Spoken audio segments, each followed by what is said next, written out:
I'm Phyllis Jackson. Thanks for joining us for Stay at Home Connect. There's growing concern about COVID-19 related strokes in otherwise healthy young adults under the age of 50. Doctors say coronavirus can cause unusual blood clots, which lead to stroke. I spoke with Dr. Priyank Khandelwal, a vascular and endovascular interventional neurologist with Rutgers University in New Jersey. Some of these patients, which are young patients, have just a minor cough. Some of them have just some chills and rigor. And for the most part, they're called asymptomatic. And all of a sudden, they have this onset of left-sided weakness, and they can't talk, and they're confused. We don't know the timeline yet. We're looking into that as well.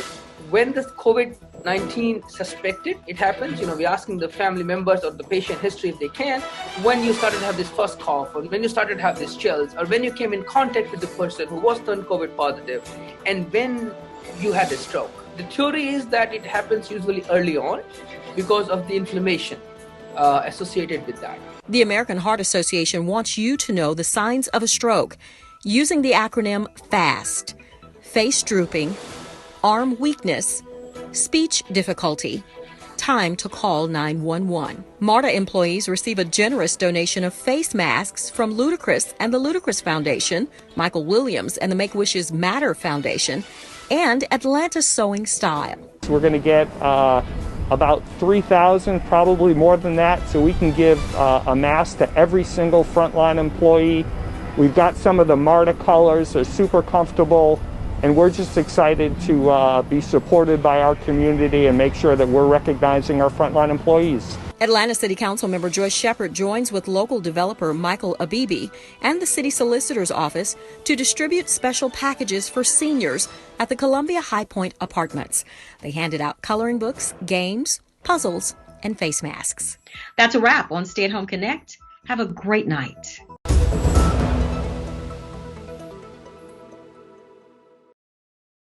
Hi, I'm Jennifer I from the Atlanta City Council, representing District 6 and this year's chair of the Finance Executive Committee.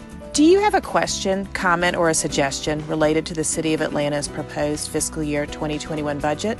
The Atlanta City Council wants to hear from residents and stakeholders. Which services do you feel need to be prioritized in the fiscal year 2021 budget, which begins July 1st? The general fund budget is set at $673.4 million. There are several ways to reach out and submit your questions and comments to the Council today and during the virtual town hall meeting Tuesday, June 2nd at 6:15 p.m. Send your email to budgettalk@atlantagA.gov. If you'd prefer, you can submit a video of your question, as long as it's 15 seconds or less. For social media, tweet us at ATL Council using the hashtag ATLBudget. Submit your questions by messaging us on our Facebook page at ATL Council. To call in your questions, dial 404-546-1928, or you can text us at 404-548-2885. We know how important the city budget is to you. We welcome your thoughts and your feedback. Thank you.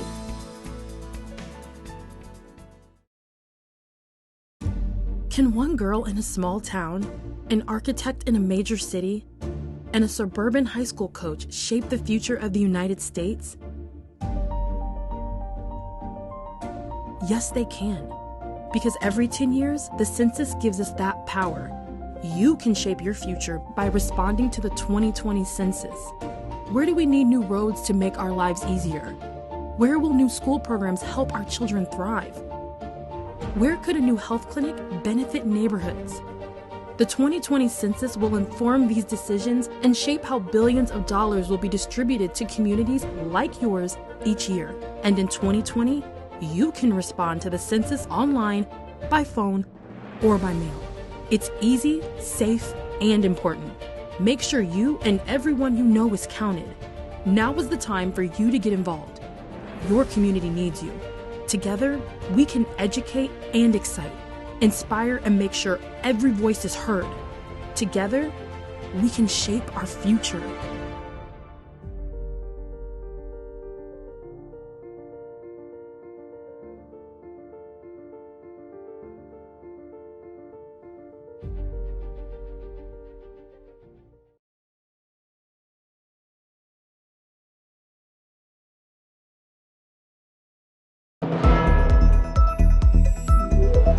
I'm Phyllis Jackson. Thanks for joining us for Stay at Home Connect. There's growing concern about COVID-19 related strokes in otherwise healthy young adults under the age of 50. Doctors say coronavirus can cause unusual blood clots, which lead to stroke. I spoke with Dr. Priyank Khandelwal, a vascular and endovascular interventional neurologist with Rutgers University in New Jersey. Some of these patients, which are young patients, have just a minor cough. Some of them have just some chills and rigor. And for the most part, they're called asymptomatic. And all of a sudden, they have this onset of left-sided weakness, and they can't talk, and they're confused. We don't know the timeline yet. We're looking into that as well. When this COVID-19 suspected, it happens, we're asking the family members or the patient history if they can, when you started to have this first cough, or when you started to have these chills, or when you came in contact with the person who was turned COVID positive, and when you had a stroke. The theory is that it happens usually early on because of the inflammation associated with that. The American Heart Association wants you to know the signs of a stroke using the acronym FAST: face drooping, arm weakness, speech difficulty, time to call 911. MARTA employees receive a generous donation of face masks from Ludacris and the Ludacris Foundation, Michael Williams and the Make-Wishes Matter Foundation, and Atlanta Sewing Style.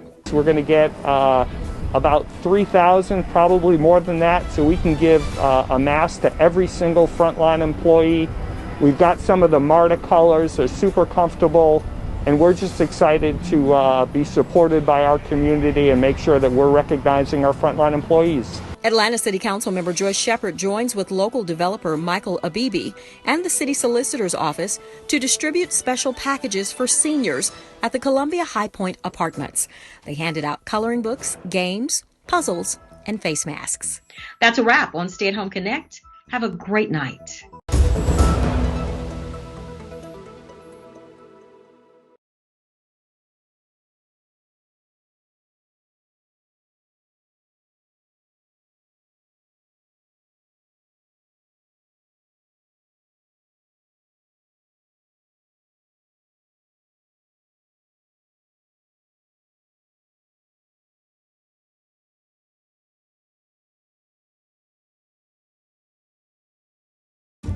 Can one girl in a small town, an architect in a major city, and a suburban high school coach shape the future of the United States? Yes, they can. Because every 10 years, the census gives us that power. You can shape your future by responding to the 2020 census. Where do we need new roads to make our lives easier? Where will new school programs help our children thrive? Where could a new health clinic benefit neighborhoods?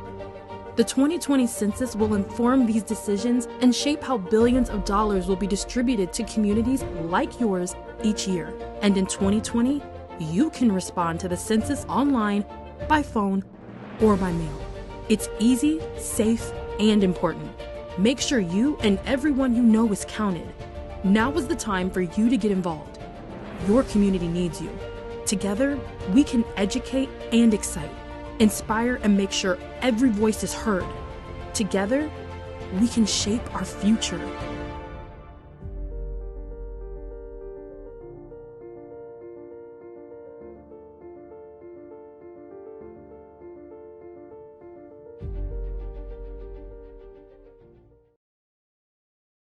Hi, I'm Jennifer I from the Atlanta City Council, representing District 6 and this year's chair of the Finance Executive Committee.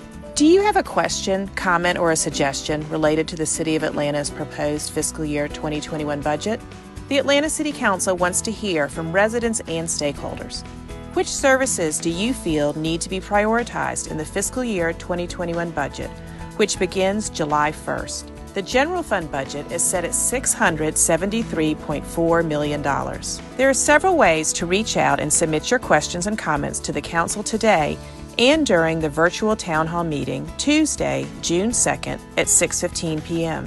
Send your email to budgettalk@atlantaga.gov.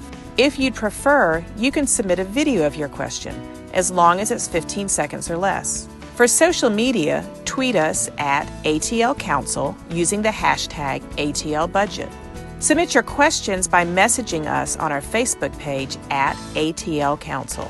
To call in your questions, dial 404-546-1928, or you can text us at 404-548-2885. We know how important the city budget is to you. We welcome your thoughts and your feedback. Thank you. I'm Phyllis Jackson. Thanks for joining us for Stay at Home Connect.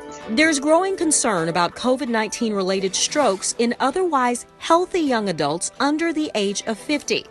Doctors say coronavirus can cause unusual blood clots, which lead to stroke. I spoke with Dr. Priyank Khandelwal, a vascular and endovascular interventional neurologist with Rutgers University in New Jersey. Some of these patients, which are young patients, have just a minor cough. Some of them have just some chills and rigor. And for the most part, they're called asymptomatic. And all of a sudden, they have this onset of left-sided weakness, and they can't talk, and they're confused. We don't know the timeline yet. We're looking into that as well.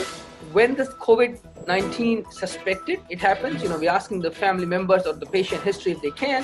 When you started to have this first cough, or when you started to have these chills, or when you came in contact with the person who was turned COVID positive, and when you had a stroke. The theory is that it happens usually early on because of the inflammation associated with that. The American Heart Association wants you to know the signs of a stroke using the acronym FAST: face drooping, arm weakness, speech difficulty, time to call 911. MARTA employees receive a generous donation of face masks from Ludacris and the Ludacris Foundation, Michael Williams and the Make-Wishes Matter Foundation, and Atlanta Sewing Style. We're going to get about 3,000, probably more than that, so we can give a mask to every single frontline employee.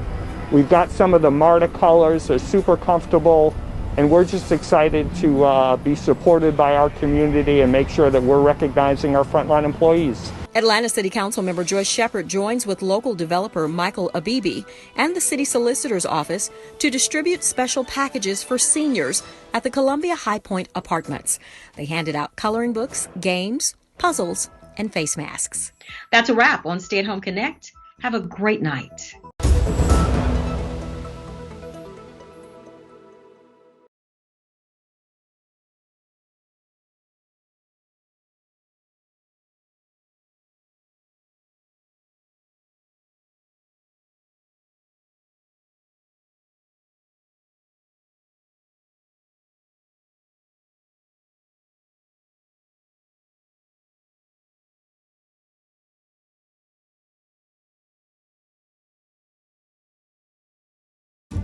Can one girl in a small town, an architect in a major city, and a suburban high school coach shape the future of the United States?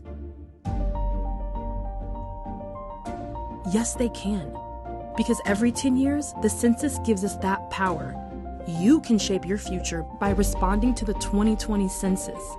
Where do we need new roads to make our lives easier? Where will new school programs help our children thrive? Where could a new health clinic benefit neighborhoods? The 2020 census will inform the... Yes, will do. Council President Felicia A. Moore. Present. Councilmember Marcy Carrier Overstreet. Councilmember Carla Smith. Here. Councilmember Amir Arkaroki. Councilmember Antonio Brown. Councilmember Cleta Winslow. Councilmember Natalie Archibald. Here. Councilmember Jennifer N. I. Here. Councilmember Howard Phillips. Aye. Councilmember J.P. Mazakite. Here. Councilmember Dustin Hillis. Here. Councilmember Andrea L. Boone. Present. Councilmember Joy Shepard. Present. Councilmember Michael Julian Bond. Councilmember Matt Westmoreland. Councilmember Andre Dickens.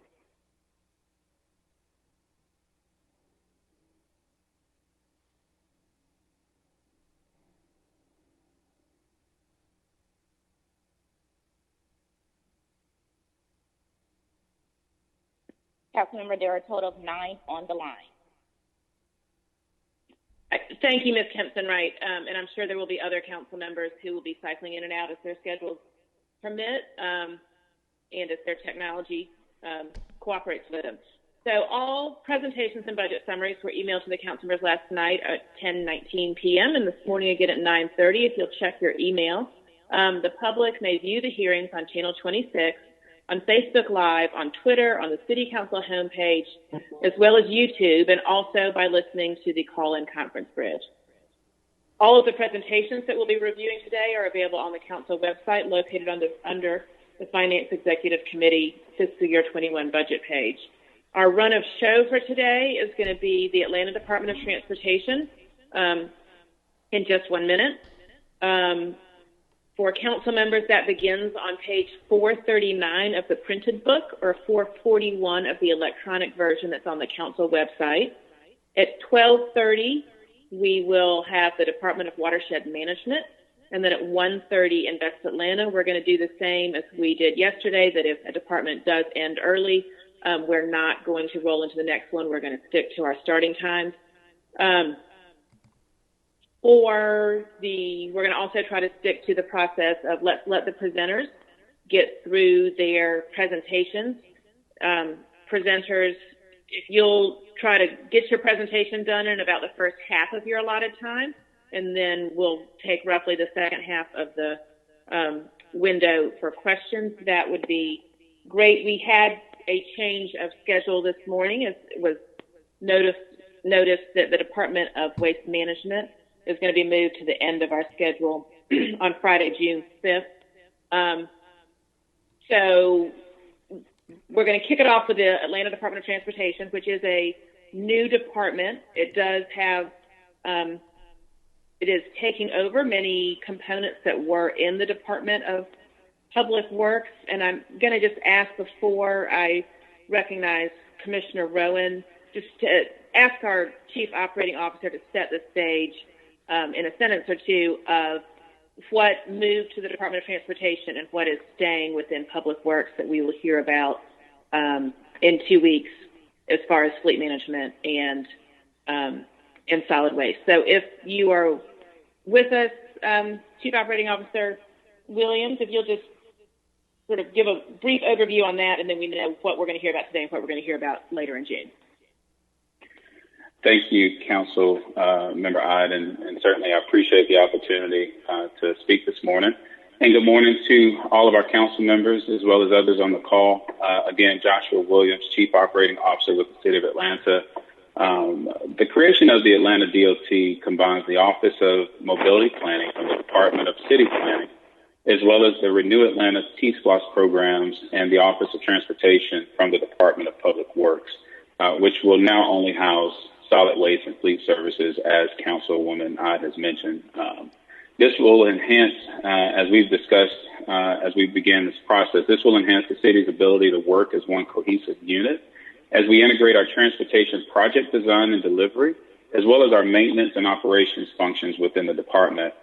The large benefit to this, of course, is eliminating silos between each of the three critical functions that was structured under city planning, as well as DPW, as previously mentioned.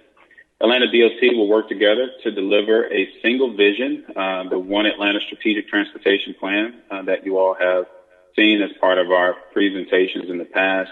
And as you know, this plan focuses on improving safety, equity, and mobility for all Atlantans. The process of bringing these teams together began in late 2018 and will be finalized with the adoption of this integrated FY21 budget for the Department of Transportation.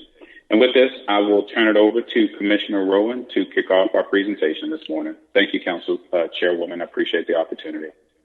Thank you, Mr. Williams. And yes, we're going to kick it off with the our favorite and best Commissioner of Department of Transportation that the city's ever had, Joshua Rowan. Yes, ma'am, Chairwoman, I thank you. And I like to also share the longest serving in city history. So important facts for our record book. As we start, I'd like to wish everybody a happy National Memo Day. I'm not sure what that means, but I hope you have an enjoyable one. We've put together a presentation that really hits the high points of DOT. I don't think we're going to come anywhere close to half of our allotted 90 minutes. We really wanted to give more time for discussion and question and answers as we move forward. So if we move to our slide number 2, where we talk about fiscal year 20 milestones and highlights, keeping in mind that, as COO Williams said, this is a coming together of multiple units within the city. We made a decision early in the year that we just needed to start acting like DOT, and we would let the administrative aspects of it follow suit. So I'm really proud of what the team's been able to accomplish, even in really our first few months together in the middle of a global pandemic. But if you look, we've started our Group B resurfacing. That was the tail end of the Renew paving. One thing to note is that due to the reduced traffic, we actually eliminated the hourly restrictions on the contractor, and they've been working 72-hour weeks throughout the duration. Have really been doing some fine work on that. We had a couple challenged bridge projects that we've talked about, both Childress and Powers Ferry. Those are completed and nice to be moving on from those. Our unpaved roads group has been paved, so that's, it's amazing when you see how many unpaved roads we still have, but it's been nice to make some progress in that category. The pedestrian facilities on 10th Street, that had moved to completion. And then the last 3, I think, are really exciting for us. We came together. The action plan for safer streets was really our first joint initiative where leadership from Office of Mobility Planning, Department of Public Works, and the Renew team just came together and said, what does the future of the city look like? What are things that we can do to promote safe travel? And we developed the action plan for safer streets, which is a 20-mile repurposing of what we believe to be excess capacity within the roadways, and a model that we want to follow as we move forward. The next to last bullet, we had an ATL DOT kickoff rally. I will continue to say I hope videos have not resurfaced. My ankle has healed completely to those who were there, and it was just a really good time. I want to give a special thank you to Rodney Bullard from Chick-fil-A and Doug Hooker from ARC, who are our co-keynote speakers, and really set the stage for us. Our message is that safety is our business, and we talked about how our people are just the everyday heroes who show up and get the work done to serve the citizens of Atlanta, and how appropriate is that during this time. And then lastly, we're really excited that we've opened the door to the safety campaign to Vision Zero, that we are now a Vision Zero city, and that our journey towards eliminating roadway fatalities has begun. So much more to come there. When we get to the Vision Zero portion of the presentation, I'm going to let Deputy Commissioner for Planning and Strategy, Doug Nagy, take care of that part. He's also on the line with me today. So moving to the next slide. These are some important things to remember as we move forward. I had mentioned that safety is our business. Both the safety of the traveling public and the safety of our team. I was actually interviewed by a Leadership Atlanta classmate of mine. You might know him, Justin Farmer, and I told him just how proud I was of the members of the team who are coming together. We really have some talented folks, and my goal is to really create a culture where they can shine and do the great work I know they're capable of doing. We had actually started down the path of implementing more remote type strategies and being more dependent upon technology. I had challenged the team to let's find a way to go paperless. What we thought might take us a year ended up taking us 2 weeks. It's funny how circumstances will change things, but I do think that DOT also provides an opportunity for growth for many members of our team. From an operations perspective, there are going to be some changes. I had a conversation with some of the folks on the operations side, and they were jokingly calling me the grumpy bear because we're going to get a little more possessive of the right of way. The Transportation Committee had instructed us to go look at the sidewalk policy how the implementation was with developers. We've been doing that. Generally speaking, it's very good. We're finding more people are looking for passes on it due to the reduced traffic. We're not really willing to budge on that because accessibility is so important. At the same time, we're trying to follow behind the utilities, working in the right of way to make sure that things are repaired correctly. And we've had a lot of good progress in the last couple of months following up with them and doing repairs. So that's been good to see. Conversations that we're going to have moving forward related to transportation funding. We've got a heavy lift ahead of us. There's a lot to do to promote safety as well as state of good repair. We're excited about the More MARTA program, and we have a key coordination role. They're really driving the implementation, but we want to make sure that our streets are ready at the same time that they're showing respect to the city streets. We're crunching the numbers for the pavement. I know in the past there was a worst first approach. We want to start really looking at even things like paving and pothole repair through the safety, equity, and mobility lens. The strategic plan says we have a goal to increase our pavement condition index to 70. That's a very lofty goal. It may not seem as such, but more to come on that. We've been very, very excited about, this changing mode of engaging with the public. Even on the Renew side, we talked about high tech and old school. And I'm glad we have started down the path of high tech because right now that's exclusively what we have, using social media, using our website, using things like email listservs to really put good information out for the public to see what's going on and provide for transparency and accountability. And then the last operational item I would point to is I really commend Doug for this. He connected us with the transportation minister in Medellin, Colombia, who's actually a Georgia State graduate. And they've implemented plans similar to ours, and he shared that two of the changes they made were the ability to in-source design and enhance capabilities for building sidewalks. And we were actually thinking about these, and it was great to have that confirmation. So I think you're going to see a shifting to the city staff being able to expand its scope and what we're able to deliver. On the budget side, keeping in mind this is 4 different parts and pieces coming together. Our priority as we built the budget was to make sure that all the existing positions were covered, and we've done that. Now, that being said, we're doing a little shuffling of the deck. As I mentioned, we really have some strong people. Our Vision Zero champion came out of the maintenance side of the house. So we're really excited about that. We had a strong project manager on the capital projects team who's going to lead our construction management efforts. So really working to align skill sets with areas of need. So some major changes you'll see. The parking is actually going to move under the planning and strategy team. And then anything that we don't fix ourselves, so if it requires a third-party contractor, we're going to be moving that under the capital projects team to manage as we do all capital projects. And then the last piece is we're beginning to work on establishing budget for emergency and overtime funding opportunities. That's been something that historically has been essentially on an as-needed basis, but we've studied the past couple of years, and we've set a budget at a level we believe is consistent with our historical spend.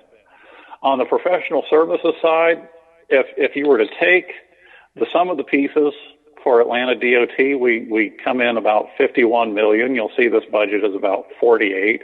And forgive me for rounding off. I will lose track of anything beyond the decimal point.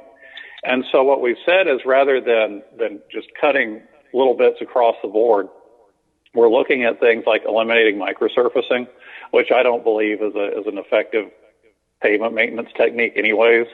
Our recycled asphalt, the hot in place, I'm just personally not a big fan of that. So those two are going to essentially go away. On the residential speed table side, we're looking at crash data in the city, and some real trends are developing that we may be chasing problems in the wrong places. And then lastly, we're holding steady on the money that we use for LMIG funding, essentially paving funding with the state, our local maintenance. But we're not real sure where their funding levels are going to fall. So our strategy was to hold steady and just be ready to work with them as things move forward. On the other cost side, I would share that we're going to be a little more intentional about how we interact with the utilities. There are no changes to the budget. However, one of the big things is just every project has an issue with, generally speaking, with prior rights. And we've assembled the resources to more aggressively represent the city's position and are already seeing benefits from that. So I think that's going to be an important opportunity for us to put cost back into our pockets. So if we move to the next slide, we talk about key program number 1, which is our Vision Zero program. And I want to turn things over to Doug to introduce himself and talk about Vision Zero for a little bit. Perfect. Thank you, Josh. My name is Doug Nagy, and I'm a Deputy Commissioner in the new ATL DOT, and I've been leading the Vision Zero effort for the city. So the big news is that we adopted Vision Zero as the city's goal a couple weeks ago, and that's the goal of reducing traffic deaths and serious injuries to zero. And it's based on a philosophy that traffic crashes are not accidents. They happen because they weren't prevented through design and through other regulations. And so it's a program that developed in Europe where they've really achieved significant reductions in traffic deaths. For instance, Oslo just announced they had 0 traffic deaths this past year. So it's a very effective program. It's been applied in major U.S. cities and been very successful. And so we're very excited about it. And so for the next year, we're kind of several goals. One is the major goal is developing our Vision Zero action plan, which are what are the specific steps, in design and enforcement to reduce traffic deaths. And so there we're doing 2 things. One is we're talking, or 3 things actually. One is we're talking to other major cities in the U.S. and abroad about what has been the most effective levers. So essentially, what's the highest ROI for city time and city investment to achieve safety goals. 2, kind of looking at our own data in the city of Atlanta and seeing where are those dangerous spots or high-risk spots, and where should we focus. And 3, engaging stakeholders throughout the community through a Vision Zero task force. That's everyone from police to healthcare officials to nonprofits to neighborhood folks. And so we're looking forward to making a lot of progress on this.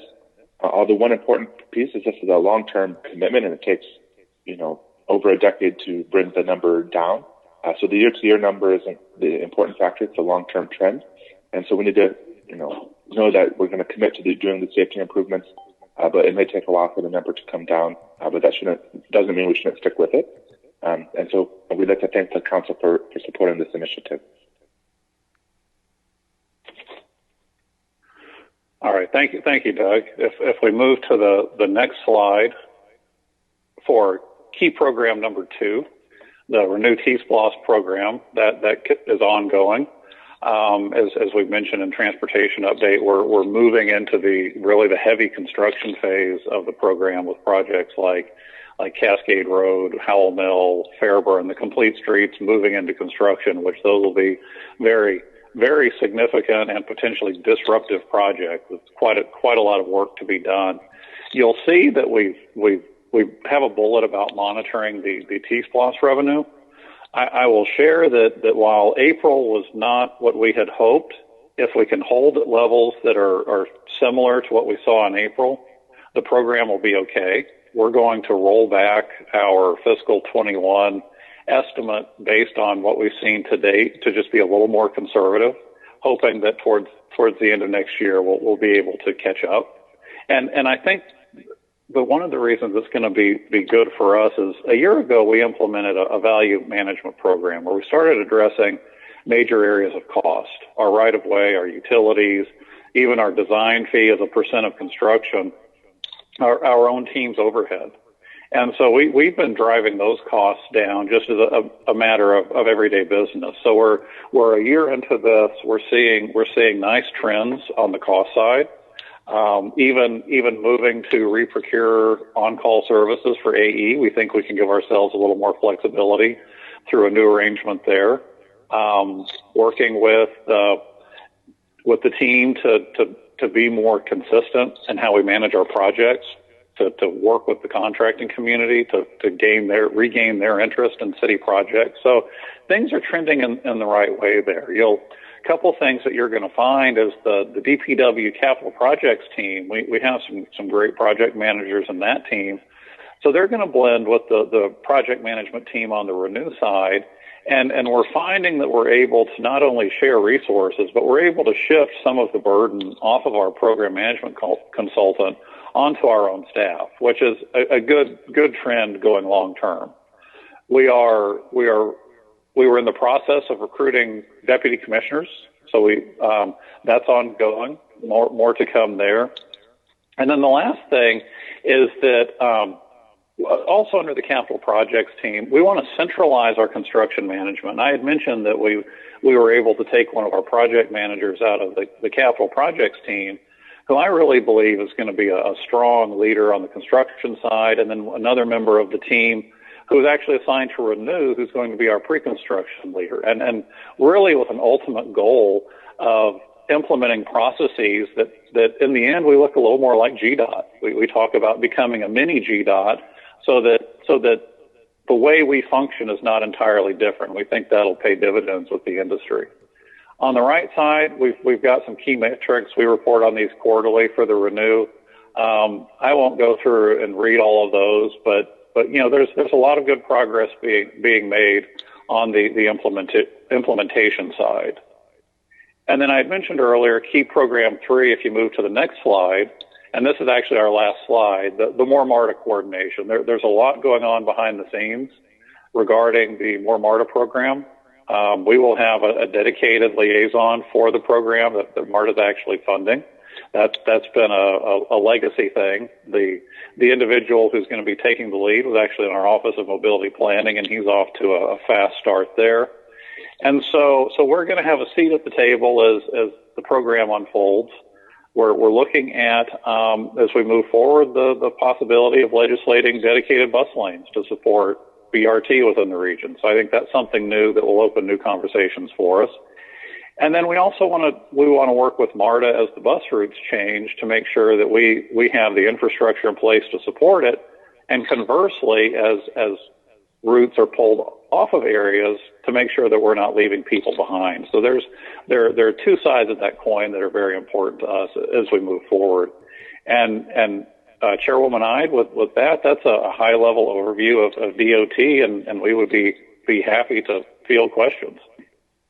All right, thank you so much, Commissioner Rowan, and we're going to jump into that. So we have about an hour to continue questions, which I think there are a lot of. I'm going to ask people, if your first go around, you can keep your questions to maybe 6 or 7 minutes, so I can get through the list, and then we'll circle back to people with the second round if there's time remaining. So with that, I'm going to call on Mr. Hillis, followed by Mr. Dickens, followed by Ms. Overstreet. So Mr. Hillis, you have the floor. Thank you, Chairwoman Ide. The first is maybe not necessarily a question, but a request.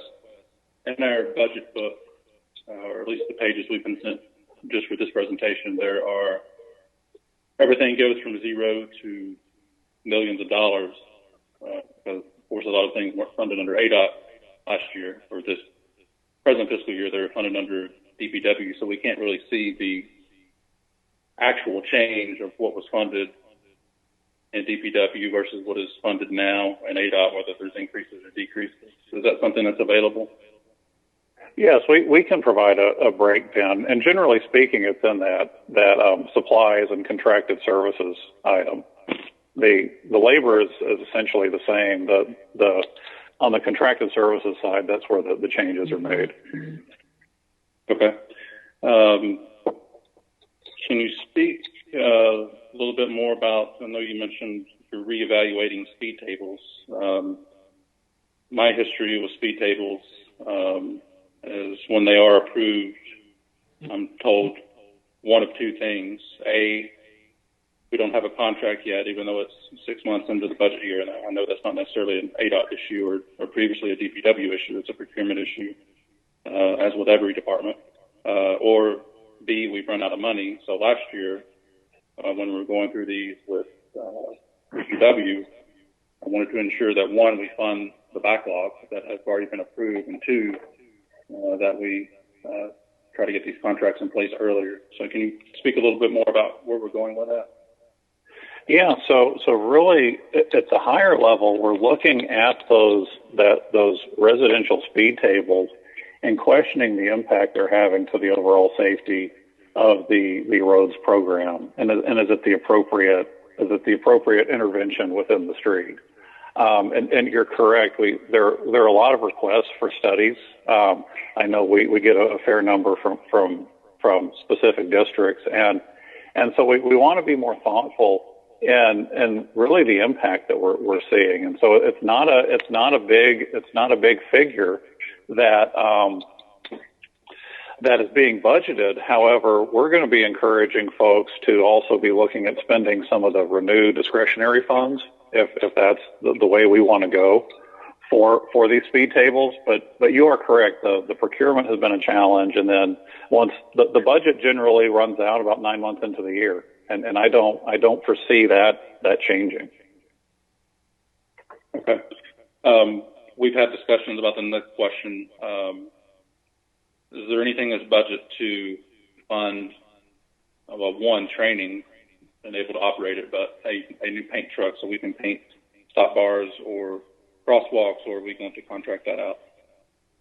So that's what we're looking at, and I think many of you know we had a procurement for on-call striping, and we received no bids. So we're looking into either piggybacking on another jurisdiction's on-call striping or developing those resources ourselves. So we're going to have to report back on that one, but we're actively looking at how do we get the long line thermo capability.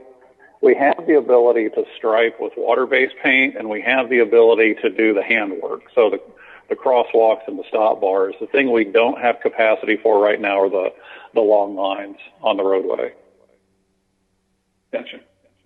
Two more questions and I'll be through. Where you touched on it a little bit, but where are we with LMIG? I know previously when this was under DPW, we were behind, I believe, about 1.5 to 2 years. And I know we all have a number of roads in line that were slated for the 2019 and 2020 LMIG programs. Yes, and that is still running behind. We're working diligently right now with procurement to get a PO cut so that we can release the next wave of projects on the LMIG program. So will that be getting into 2019? Have we finished 2018? I don't know if 2018 is completed or not. I believe it's ongoing. Okay. Yeah, if we could just get an update on where we are with that. Sure.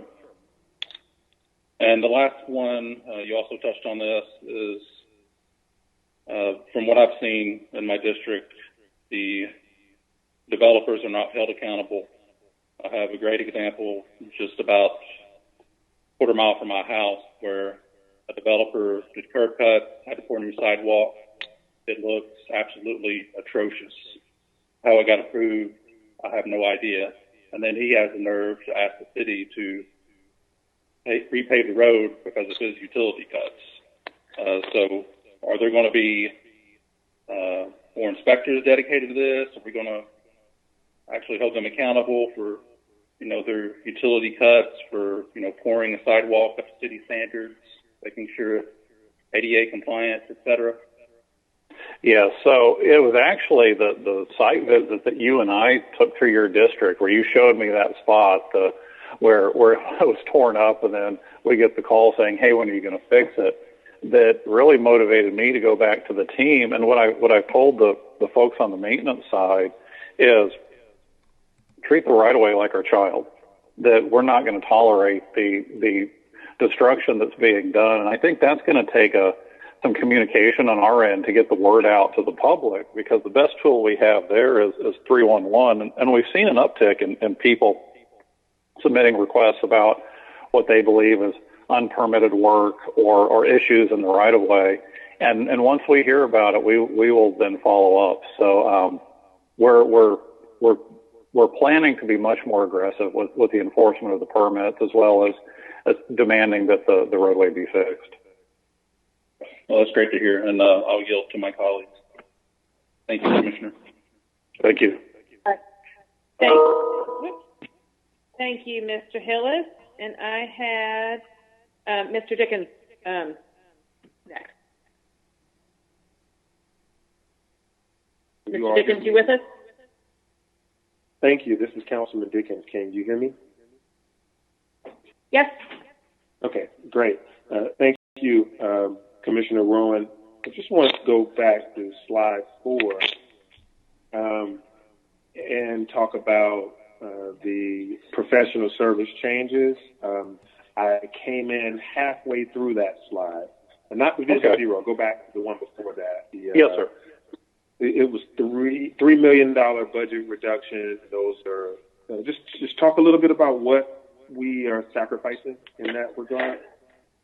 Yes, sir. So if you took the sort of the sum of the pieces coming together under DOT, the amount would be $51 million. So our goal was first and foremost to make sure all of our people were covered, and we did that. When you look at the contracted services side, that is where the delta is, we're coming in at 48. And so there's going to be a $3 million reduction in the professional services side. And so the easiest decision for us to make was to eliminate the microsurfacing and eliminate the hot in place asphalt. In fact, those tend to be very challenging for us, and arguably, I don't believe they're very effective. And so that was an easy cut to make. And then as we mentioned, we're looking at the installation of neighborhood traffic calming and really measuring the ROI there. The crash statistics are pointing or telling a story that we may be focusing resources in the wrong place, but we need to do a little more analysis there. And then the last one was we did hold firm on our match for the LMIG. And we don't know where GDOT's going to fall, but we felt it was most appropriate to hold firm there. So we wanted to make sure you knew that. So tell me what that means, hold firm. So the match, it's the same amount that was budgeted last year. So if the program is the same with GDOT as it was in the past year, we have the money to put up the city's match to get our LMIG funding. Okay, but not increasing. So you're just saying it's just going to hold flat. Yeah, the LMIG funding, keep in mind, is based on a formula. And so I think the best we're going to do is hold flat. I suspect when all is said and done, it's actually going to decrease at the state level. Okay. And with the elimination of microsurfacing and hot in-place asphalt, you're just bringing those all in-house through some efficiencies? It's not that we're going to get less done. No, we're deleting them, sir. They're going away. I remember when hot in-place asphalt was like Microsoft Windows 10. It was the hottest thing going. Somebody came and stood before us 4 years ago and was like, "Look what we got." So it was a fad. It phased out that quick. Well, we've found that it's generally speaking, there's a lot of dissatisfaction in the community with it, and that we're going to look at some other treatments that are available in the marketplace. We're not ready to pull the trigger on them, but essentially it's either going to be a 2-inch mill and inlay or a 4-inch mill and inlay, much like the Renew program is doing. Okay. And because of that, the contractors that do that go away. All right. Correct. There was another page that's about, let me see, the slide related to sidewalks is my other, let me find that one. I think that's slide 6, proposed operational changes about the lane miles and the sidewalks. On the Renew slide, yes, sir. go to the next one, whoever's running, Damon. Yeah, that. So how does that sidewalk number compare to years past? So one thing to keep in mind that the numbers here are actually the cumulative numbers for Renew. In years past, on the DPW side, let's see. Okay, I got you. Now that I was a little confused. So this is just Renew. So in DPW's presentation right now, we will hear about the rest of the work. No, it has. We wanted to show the key programs. So we can share actually the performance levels for the DPW side. We have looks like 171 ramp installations and 803 sidewalk repairs. The thing to remember about the DPW side is we're doing a lot of repair work. And so in fiscal 20 to date, we've done about 7,500 linear feet of repair. Okay. Where would that number, when would we be able to kind of see those, things on a graphic or a slide or something? Is it just in somebody else's presentation? Or? No, it was just a lot of, there's a lot of data we could have incorporated, and we tried not to be real data heavy in this presentation. I'm actually looking at the numbers right now, so we can tabulate those and get those to you. In fact, I could probably create a slide for Transportation Committee update and just make it a regular thing. That would be great. I'm just trying to see what we're, are there going to be any reductions? Most citizens wanted us to, improve and increase how many sidewalks we added and how much repair we did. But with this budget situation, I'm just trying to have the story down. Is it going to be about the same? Is it going to be less across Renew and the traditional DPW work? Sir, I think you make a great point. So when the pandemic started, we had several team meetings, and our folks made it clear that they wanted to work and support their families. And one of the changes that we made is for about a month now, we have been working 10-hour days for 4 days a week. And the thought was that we could see increased productivity and at the same time give our folks more time to deal with whatever personal issues they may have. And so we have some preliminary results on that I think is very interesting. So with no changes to staff, just a schedule change, we've seen a productivity increase of nearly 40%, and we've seen an overtime decrease of 16%. And we just did a survey with the team, and 90% of our folks like this change. So we're going to continue to monitor this, because I do think there are some process changes that can be made that also improve the performance of the team. Great. Now that is fantastic. That's the type of news we want to hear. Yes, please bring that to the Transportation Committee and send that to, I got some other places you can send that about reducing overtime and increasing efficiency and getting employee satisfaction at the same time. That is fantastic. Madam Chair, that concludes my questions. Thank you. All right, thank you so much, Chair Dickens. We're going to move to Councilmember Overstreet. Okay, so thank you very much for your presentation, Commissioner Rowan. Councilmember Hill has actually asked my first question. So we would like to see a little more of a breakdown of how this budget is, comes about. So instead of going from zero to millions, we need because it's a new department, we need a little more details about why and where. So if you could do that for us, that would be great. Certainly, that's no problem. I also want to talk about our plans for schools. I think that it's extremely important to make sure that children are able to get to school safely, walking especially. And can you tell me how you all are addressing that? Is that in the budget any kind of way? Because I do remember an initiative in years past, and I just don't know where we are with that. And I think that it's important to keep it at top of mind. The safe route to school. Yes, ma'am. So that's an excellent question. It's been a fun year for us because I don't know if we've adopted the Tuskegee Airmen Global Academy or they have adopted us.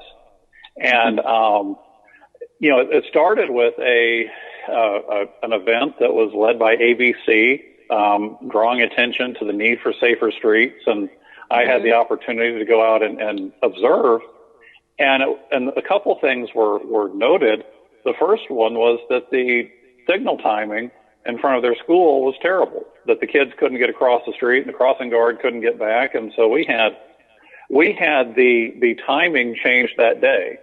And so we've actually been working with their fourth grade on what safer streets mean. And every last one of those kids has said the cars are too fast and they're afraid to walk to school.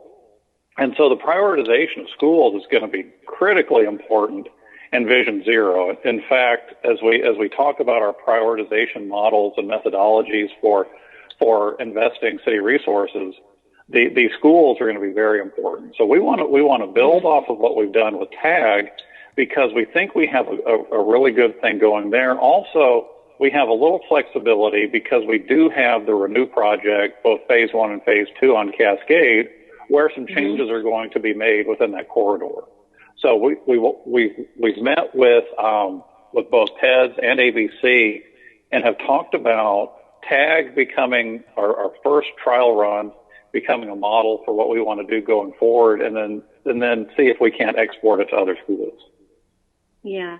Okay. Well, that's good news. I just didn't see it because it's almost like a vague number page. I just didn't see where it was worked in, and it's important. I can think of 3 elementary schools off the top of my head in my district that are, children are walking in the streets to school and they're not proper crossing on the way in the 1 mile radius. And it's, I think that should be budgeted for sure. Also, in years past during budget season, I've always tried to see if we've changed our conversation, our narrative around sidewalks to include installation. So, as you're our new commissioner, what are your thoughts on that? Because I don't see how we can talk about maintenance of sidewalks without talking about installation of sidewalks. And I think that should always be a part of our budgeting. Yeah, and that's a strategy that we're assessing now. The sidewalks can be such expensive projects to put out for bid that we're looking at, could we treat some of our repair crews as install crews to invest in the equipment operator and the equipment so that we could then have the capabilities to be installing, call it, a truckload of concrete a day, which is roughly speaking about 1,000 feet. So really with everything, you're going to see this general trend towards in-housing. And at the end of the day, it's, I think as we get into the data from the sidewalks, it's going to be a very heavy lift financially. So then we're going to have to get creative with how we implement it. And I believe one of our first strategies is we just have to be capable of doing more ourselves. Well, I agree with you with that. I know in dealing with the new sidewalks that are along Campbellton Road, which, I really do appreciate. People are actually not having to walk in the street in very, very dangerous areas now on a couple spots in Campbellton Road. It's just like a drop in the bucket for now. But when we started the process, I said to myself, and out loud, this is crazy.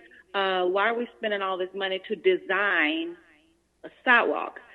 And then paying people to do that design for us at the tune of $35,000 for a half a mile design of a sidewalk. I agree with you. I think that, we could absolutely do a lot of that in-house if we're talking about just basic sidewalks. We should be able to kind of bring those costs down some by doing more in-house sidewalk work. I agree.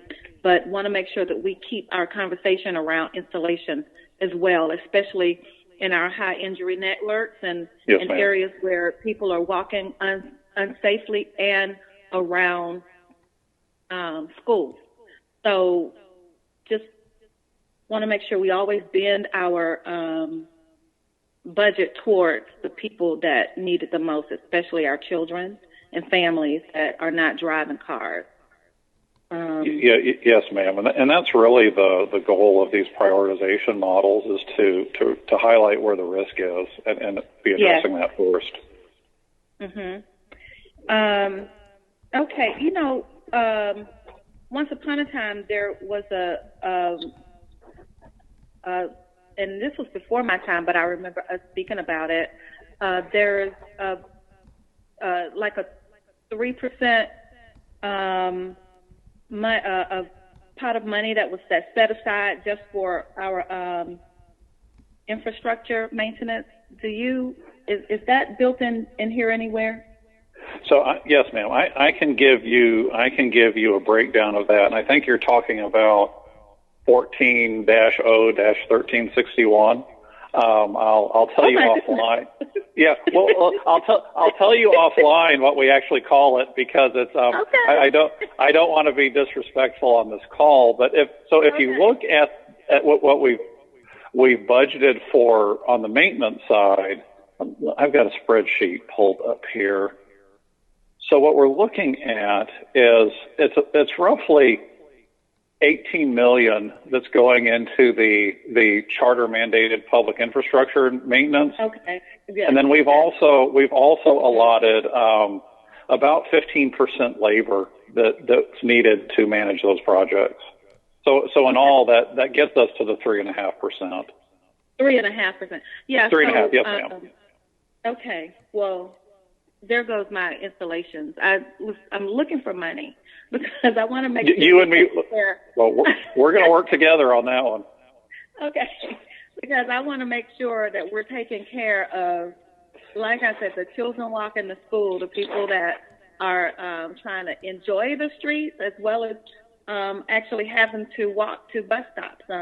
I just think that we need to do a better job of installing more sidewalks and multimodal trails in high injury areas. We've got to figure that out. Yes, okay, ma'am. But that's it. I just want more information about how we got from 0 to where we are. Do you feel good about 6 full-time employees, or do you see it's a new department, so I know. Yeah, so that's a little misleading because we still have to do the legislation to move over the folks from Capital Projects and Office of Transportation, DPW. Mm-hmm. So there are some positions that we have some folks who have stepped up and filled the gaps, and we're gonna stay as is, and then probably come back after quarter and assess where we are. Just knowing that it's a very, very fluid environment. I feel good about what we have. It's kind of a loaded question because I'm always going to ask for more, but we've got some really, really good folks who are doing hard work and doing a good job for us, and who have said I'll step up and accept the challenge. Okay. So yeah, I think there's a future conversation on that one. Okay. Well, in general, I mean, I really do appreciate your role, the way you've taken to your new position, and I enjoy working with you. I just, I want more all the time. So I'll just keep looking forward to working with you on these projects. No, thank you. And if I may brag on your district, I really want to thank your team for working with us to develop a long-term transportation plan. I think that's the future for these district-specific plans that we then collect priorities by district and then assemble those on a citywide basis. So I know your folks really put a heavy lift into that, and it's really an exceptional plan. Thank you very much for acknowledging that. We've had so many studies and, programs and LCIs and over the years, plans and surveys. And I just knew that it's time to at least put it in a hopper so that we're ready for, always ready. We always have a project. We are not short of projects over here. No, ma'am, you're not. Not at all. So thank you for acknowledging that. All right, thank you, Councilmember Overstreet. And now we have Councilmember J.P. Matsakite. Yeah, thank you, Councilmember Ide, and thank you, Mr. Rowan, for your presentation. That was great. You're number one in my book, along with all the drivers that saw you going 25. So that's great. Just give me the middle finger. Yeah. Wanted to follow up on Councilmember Dickens' questions around the key metrics that's on slide 6, and ask if you could provide a history to the council on these key metrics that you've laid out here. What have we accomplished over the last several years, and what are we budgeting to accomplish in fiscal year 21? Sure. So keep in mind that the metrics that we showed on this key program 2 are Renew specific. It's probably best that I prepare a table to send to everyone to show we're trying to keep the Renew numbers separate from what we're calling general fund numbers, so that there's not a mismatch in there. So on the paving end, the Group B resurfacing really represents the tail end of the resurfacing within the Renew T-SPLOS program. When it comes to the general fund paving, we're in a wait-and-see mode to see how the LMIG funding shakes out. The thing that we're really focused on are getting these bigger projects, the complete streets, out to construction. So that changes our perspective a little bit, because they're much more involved than just paving a lane mile of road. One of the things that we've looked at is, how do we deliver sooner? And so we had set a goal for ourselves of, it worked out to be 10 miles a year for these lit lanes. But I think we can be using excess width in our streets for both pedestrians as well as scooters and cycles. And once we're able to do that work in-house, I think you could be seeing 50 to 75 miles a year doing that type of work, which then satisfies a need while we then assess the hard infrastructure side. And I want to thank Councilmember Shook, because he really helped open my eyes at just a short stretch of road in his district, probably about $1 million for sidewalk due to the utilities and the right of way and the drainage. But to install a tactical sidewalk in the road, maybe $80,000. And it wouldn't be perfect, but it would be a lot better than what we have. So even some of our old school paving sidewalk numbers, we're going to change those priorities a little bit. But then looking at things like these on-street facilities, maximizing that delivery. That's great, and I appreciate your willingness to provide that information. A couple of questions that obviously the council members want to understand is what are residents experiencing, and that's both Renew and the general fund expenditures. So what's getting in the ground that residents are seeing? Are they seeing more or less in fiscal 21 than they have in the past? And breaking it out will be helpful.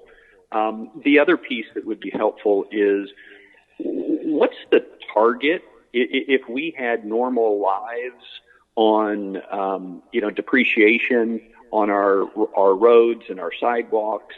How long do they last? How many miles do we need to be doing in order to, be replacing them at a rate that would, span their useful life, so that we don't have stuff that's not maintained? Those kinds of targets would be helpful, as well as we're thinking about the resources that we're putting here in the Department of Transportation. Yeah, and that really highlights where we have the big lift ahead of us. If you look in the strategic plan, we talk about, I think it's 125 or 150 miles a year for paving. That puts us at a once every 30 interval. Even if you combine Renew and you combine the general fund paving that DPW had been doing, we're not even half that amount. And so then we're going to have, I think it brings into conversation, two things. I would like to see our goal be we pave once every 30 years, but not all paving's equal. So I think there are some treatments in the marketplace that would be very, very effective in residential areas where then we can focus the heavier paving work into the high risk, high travel corridors. But I think that's an ongoing conversation we're going to have because we're not even at half where we need to be. Well, it sounds like there's a little beginnings of lobbying for more money in fiscal 22 budget already going on. Lobbying as well as discussions about other ways to fund the work. Awesome. That's great. Well, we support those efforts to make sure that we're investing in our infrastructure at the appropriate rate. That's all the questions I had. Thank you very much. Appreciate it. Thank you, sir. Thank you, Mr. Matsakite. We are on to Councilmember Natalie Archibald. Did you say my name? I heard line unmuted. Oh, I said your name. You're up. Okay, great. Thank you very much. Good morning, Commissioner. Some of my questions have already been asked, but did you mention in your presentation anything about COVID-19 related work that you're doing or efforts or concerns? So no, ma'am, I did not. In fact, that's a separate effort right now from the team that really love to talk more about. We've developed and are in the process of finalizing what we're calling the One Atlanta COVID-19 response plan. And what's interesting to us is when you look at the strategic plan, even through the lens of this pandemic, a number of our goals really jump out. And I'll share those now. We have a goal to take every opportunity to make Atlanta's streets safer, make walking safer and more pleasant, make bicycling and micromobility safe options for more Atlantans, make it easier to access jobs and services without a car. And I think this conversation dovetails into some of the comments that Councilmember Overstreet made, where what are the things that we can do now to provide safe corridors for the essential workers and the people who need it most. We're really looking at these on-street tactical sidewalks where, essentially it's a bike lane, but it would serve multiple purposes. And so we want to build a network, and I know the team is spending a lot of time looking at that. The other thing we're talking about is just how do we use public space as a tool for economic recovery. We've talked to at least 30 restaurants who have said, we would really love to, we're not ready for full operations, but if you can help us with curbside pickup, that would be outstanding. And so we're looking at how could we set aside curb space to promote the businesses throughout the city. And we don't want this to be specific to one area, but how do we really promote the safety and the recovery throughout the city? So, a lot more to come on that, but we've been working pretty diligently on what we think the future for the city looks like. And at the end of the day, it's really a discussion about the role of the pedestrian and the bicycle, and how do we support transit as well. So thank you for that question. I should have added that in the presentation. No, that's fine. And one of the things I wonder about, I was at Publix the other day. It's not a transportation related issue, but I made the mistake of going in the outdoor. I came in the outdoor, and they had to point out the signage and remind me that there's one way in and one way out. And when you think about our sidewalks, when you think about sharing these public spaces, it's just interesting, and we need to just be mindful of it. So I'm glad you're working on that and thinking about it, and I look forward to hearing more about your journey in that regard. So thank you very much for that. The next question I have been long a supporter of tactical urbanism. And I know that's something that is being viewed by your team, and I'd like to hear more about your vision around tactical urbanism and how you see rolling that out soon, I hope. Yes, ma'am. The team is actually active working on the tactical urbanism policy and what a permit process would look like. And our thought is that there are just areas in the city that have the resources to take the lead for themselves, and we need to get out of their way. And that enables us to dedicate some of our resources to areas that may need a little more help. So the policy is forthcoming and is actually one of the key items in our COVID-19 response plan. So what kind of timeline are you thinking on that component? So our plan is essentially done. We probably need to spend some time evaluating it. I would put it in the 60 to 90 day range. It might be helpful, and I know I'm not a transportation engineer, but I have had at least 2 projects. I guess I shouldn't admit that. And there have been some lessons learned, and so would like to be able to share those in a way that might be meaningful and see if I think getting input from the council might be helpful. So are we going to see it before it's rolled out or after it's rolled out? How do you see moving forward? Yeah, we as we've been doing with everything, we'll develop it within the team and then work within the council members to get your feedback, because one of the things that's really been made clear to us by the mayor is that, you know, the council members really know the on the street details, and you need to be incorporating those. And so we really depend on that knowledge that you have of your district. And so that's an important resource for us. Awesome. Looking forward to that. And then last question for now.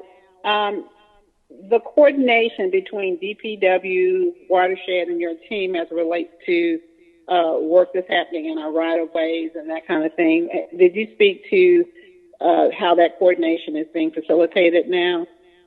Sure. So everything that was known in the past as Office of Transportation with DPW is now DOT.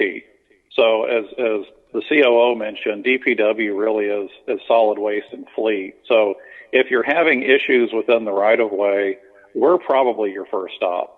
Even if it's Department of Watershed Management, we've really worked hard to build a strong bond with our colleagues on the Department of Watershed Management side, and are finding pathways that we can better coordinate with right-of-way issues. But we have no issue if you start with us first, and then we'll go work with them on issues that may be water related, but still within the roadway.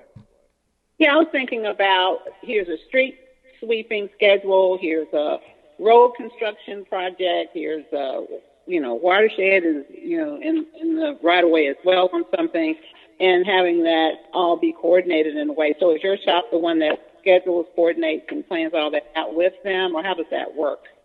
Yeah, so we have dedicated resources on each team that do this coordination.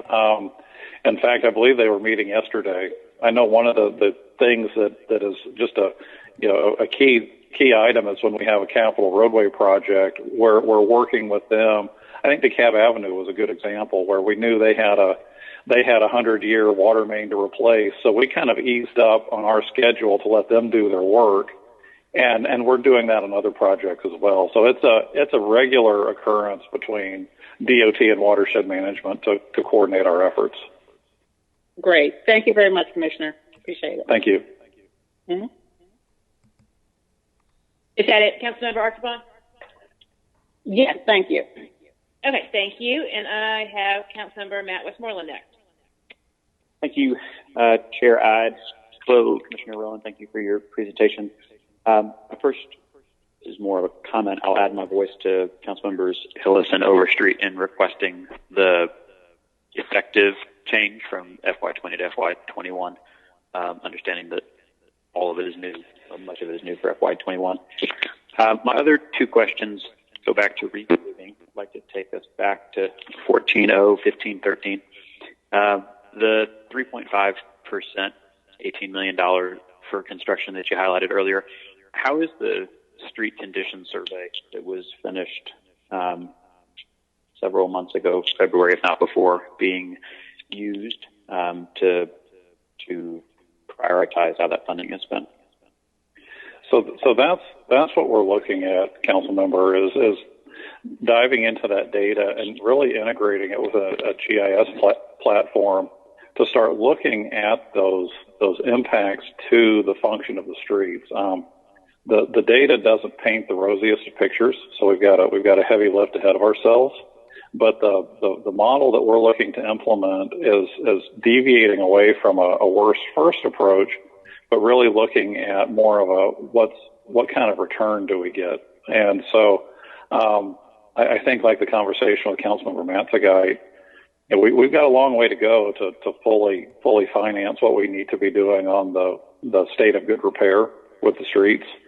But and it goes back to that first goal. We're going to be looking at it from a network situation, and how do we really elevate the overall PCI score for the city.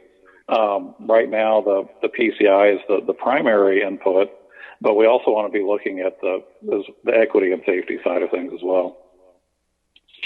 So walk me through your timeline on that. You've got $18 or so million.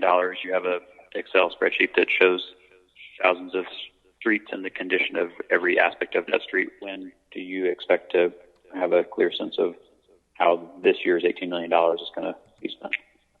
Yeah, well, the thing to remember is the $18 million isn't going totally towards the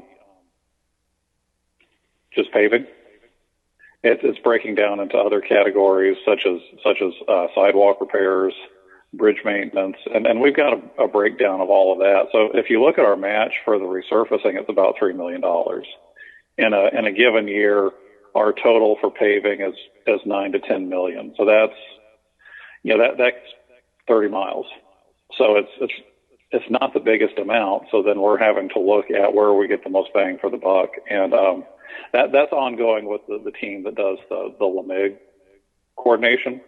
And so it'd probably be good to go back and look at what we have scheduled for the 20.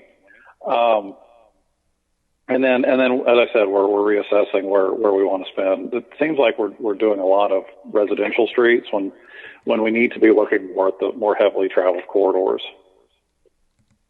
Talk a little more about the breakdown. Paving 9 to 10 million, and then how does the bridge and sidewalk shake down to get you to the full 18? Yeah, so kind of at a high level, sidewalk is about 3. We have our fleet costs in there, which is close to 4 million. The LMIG is 3. Bridge maintenance is about 1.5. We have a line item for our emergency repairs, which is about $1 million. And then we have miscellaneous things like striping, sign replacement, gateway maintenance, and those collectively are probably about $2 million. Okay. And I can give you that breakdown. That would be great, actually, if you could send that around. The conversation you were having with Councilmember Matzakai about needing to get up to 150 roughly miles a year to be on a 30-year rotation, and at the moment being at under that. Does that mean to get to that scale, the paving number would need to go from 9 to 10 to somewhere between 18 and 20, or is it higher or lower than that? What is the amount of money that we would need to be spending on paving in a given year to be on a 30-year rotation? So that's a great question. So it's a variable number, but I'll go on the fairly conservative side. So right now, just a basic 2-inch mill and 2-inch inlay is about $250,000 per mile. So you're getting 4 miles per million. So you would be looking at $40 million, roughly speaking. Okay. So that's a 4-fold increase. How are we doing?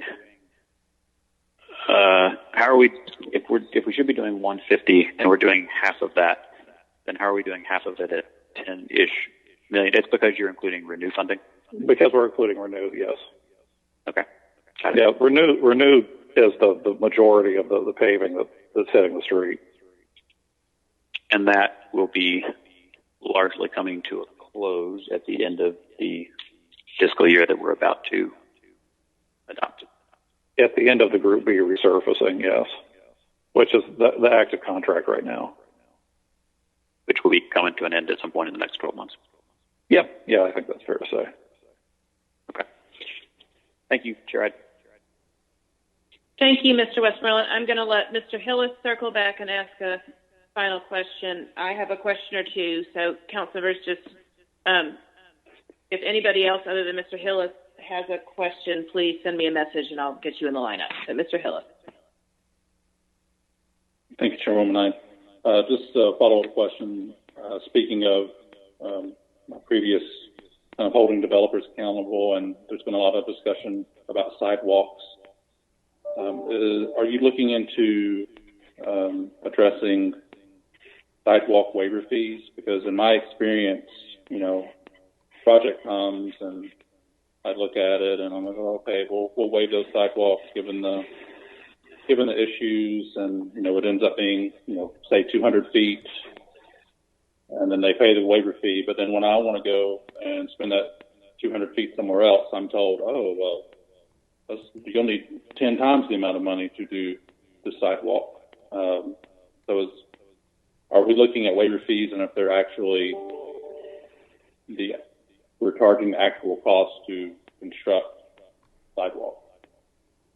Yes, sir, Councilmember Hillis. You bring up a great point. We're actually going to be looking at the entire fee structure on the permitting side with two goals. One, to make that team self-sufficient. We think that even our permit fees are just incredibly low for working in the right of way. And then the second thing is just what you said, that when we see those numbers, oftentimes we believe they need to increase and reflect the real numbers that we're seeing, and what we're using right now for estimating purposes. The Renew metrics are about 3 miles of sidewalk for $1 million, and that's just the sidewalk. And so, yes, those need to definitely come up. Roughly speaking, you could say the sidewalk's about $15 per square foot, and we're going to take a hard look at that. Understood. Thank you, Commissioner. Thank you, Chairwoman.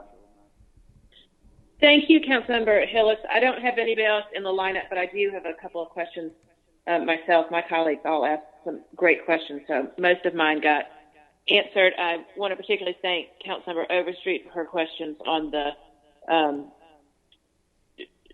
safe routes to school. She and I sort of share a soft spot there for making sure that our kids are being able to get to school safely.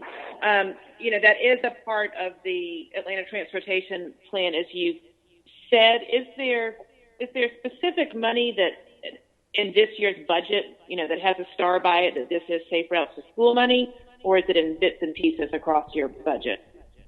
It's in bits and pieces across the budget right now. What we're looking at is who's going to take the lead within the team, and how much time will be committed within the labor. We don't have a specific line item at this time for safe routes to schools.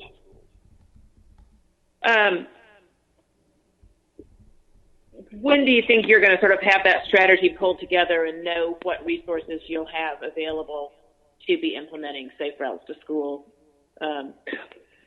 We're going to be working pretty diligently on that through the summer. That's something that's going to fall within the Vision Zero realm of responsibility. And so we've had some discussions about who from our team could we assign to be the champion for this. I think this is one that warrants a champion. And while there may not be a specific line in the budget, I think we do have some individuals who collectively would be very effective in this area, and we would free up that time to spend to focus on it. Well, and would it be fair to say that when you were deciding, where to spend, your implementation money, that will be a factor that helps some projects float to the top. That they without a doubt. Yes, ma'am. Okay.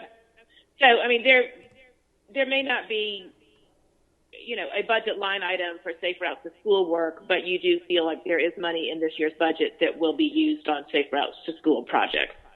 Yes, ma'am. And you said it well. It's as we build the prioritization model, that's going to be a key factor, is the risk of the students. And I think it's the same with you. I don't know if we've been adopted by ASAP or we've adopted them, but we've actually been meeting with them through the pandemic, and they continue to really bring some strong ideas and are coordinating with us. So I think there's a flip side of this, that we're also able to tap into resources within the community and leverage both the energy and the expertise that's available. Yeah, I mean, and I will agree with Ms. Overstreet. Sometimes I can get a little frustrated of it feels very bureaucratic if we're going to start. Once we make an ask, then it seems to start from ground zero over on your side of, we're going to pay consultants and do all of this and that. And sometimes there's been a lot of thought, and sometimes neighborhoods and student groups have actually done the legwork themselves or raised the money for consultants who've done some of the legwork, and we don't need to start from the 0 mile marker. We can, we should be able to jump ahead and, piggyback on some of the work that they've done or some of I always find when I can get you to actually come out and stand on a, side of the road with me, that gets the conversation a whole lot further down the road than if it just, is a theoretical there. So I hope we can continue to do that. I'd also just want to, this isn't necessarily a budget line item, but I do want to continue to put a plug in as part of our Vision Zero to work with Atlanta Public Schools on the speed zone cameras. That should be a budget neutral project. And as, in this tighter budget year, I think anything that we can do that has, partnership funding, or this one where there may be a third party that bears the initial infrastructure cost, I really hope that we will continue to push that. Yes, ma'am. The automated enforcement is really a key component for both the Safe Routes to Schools as well as Vision Zero. So we've been very active on that front. And for my colleagues that maybe everybody hasn't had the pleasure of the micro resurfacing and hot in place asphalt, I am as happy as can be that we're not going to do those. I had one of those projects that was the bane of my existence for months. It just didn't come up with the results that we wanted, and then it pushed that street, to the end of the line on getting a proper resurfacing done. So I don't view that as a great loss to be moving out of using those programs. My understanding is, particularly for some of the residential streets, I mean, it just was really difficult to do when we didn't get what we wanted to at the end of the day. So I'm not really sad to see that go. Yes, it produces a lot of dissatisfied customers, no doubt about that. Yeah. And then finally, I'll just say, I think let's keep on thinking outside of the box. I mean, as we debated the, COVID-related resolution, and I had discussions with the Atlanta Bicycle Coalition on closing streets or parts of streets, we didn't come to a agreement necessarily on that, but one thing we did come to an agreement on was looking for creative, lower cost ways. And Rebecca Cerna and I talked about the concept of where there's not a sidewalk, or we don't necessarily want to commit to a bike lane because we want to be accommodating pedestrians also, of, can we put in what I just called a painted path on these wide roads? And, I have 2 streets in my neighborhood where I've gotten a quote of $1 million to put sidewalks in. And I honestly think that if we just painted a big green stripe or put bollards or put knobs or put, something in the street instead of having to go through the whole right-of-way acquisition process, we'd accomplish 95% of what the residents there want. So I hope that we continue to look for a little bit outside of the box solutions that don't cost so much. And, I think in most cases, the residents don't necessarily, they want the result. They don't necessarily, it doesn't have to be right the way it's done on another street. So anyway, thank you. I know that this is a big year budget-wise of doing the transition to the department, pulling it all together, and dealing with being asked to do more with less. I have going once, going twice on any other city council members or council president for questions. All right, hearing none, I'm going to give everybody 7 minutes of their day back, and thank you. Oh, whoops. Councilmember Archibong has one final question. More of an observation. Thank you very much. It's more of an observation. I would have liked to have seen your org chart, and maybe it's too early, but that's always helpful as we look at the budget. So, Commissioner Rowan, is that something we can get? Yes, ma'am. We can provide that. And keeping in mind that it's a little fluid right now. Some people have stepped up into positions and are filling roles. But we have what we call an operating plan, and it's just how it reflects how we're functioning today. That might be helpful. I'd like to see it anyway. Okay. Thank you, sir. All right. That's it. All right. With that, I'm going to say thank you to Commissioner Rowan, to Mr. Nagy. I'm going to give everybody 6 or 7 minutes to get a cup of coffee, stretch your legs, get some fresh air. We're all going to go on mute, and we will be back at 12:30 for the Department of Watershed Management. Colleagues, that begins on page 269 of the printed book or 271 of the electronic version if you want to get that pulled up.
Management, I'm going to ask that our City Council staff do a quick roll call so we can see which council members are able to join us for this session.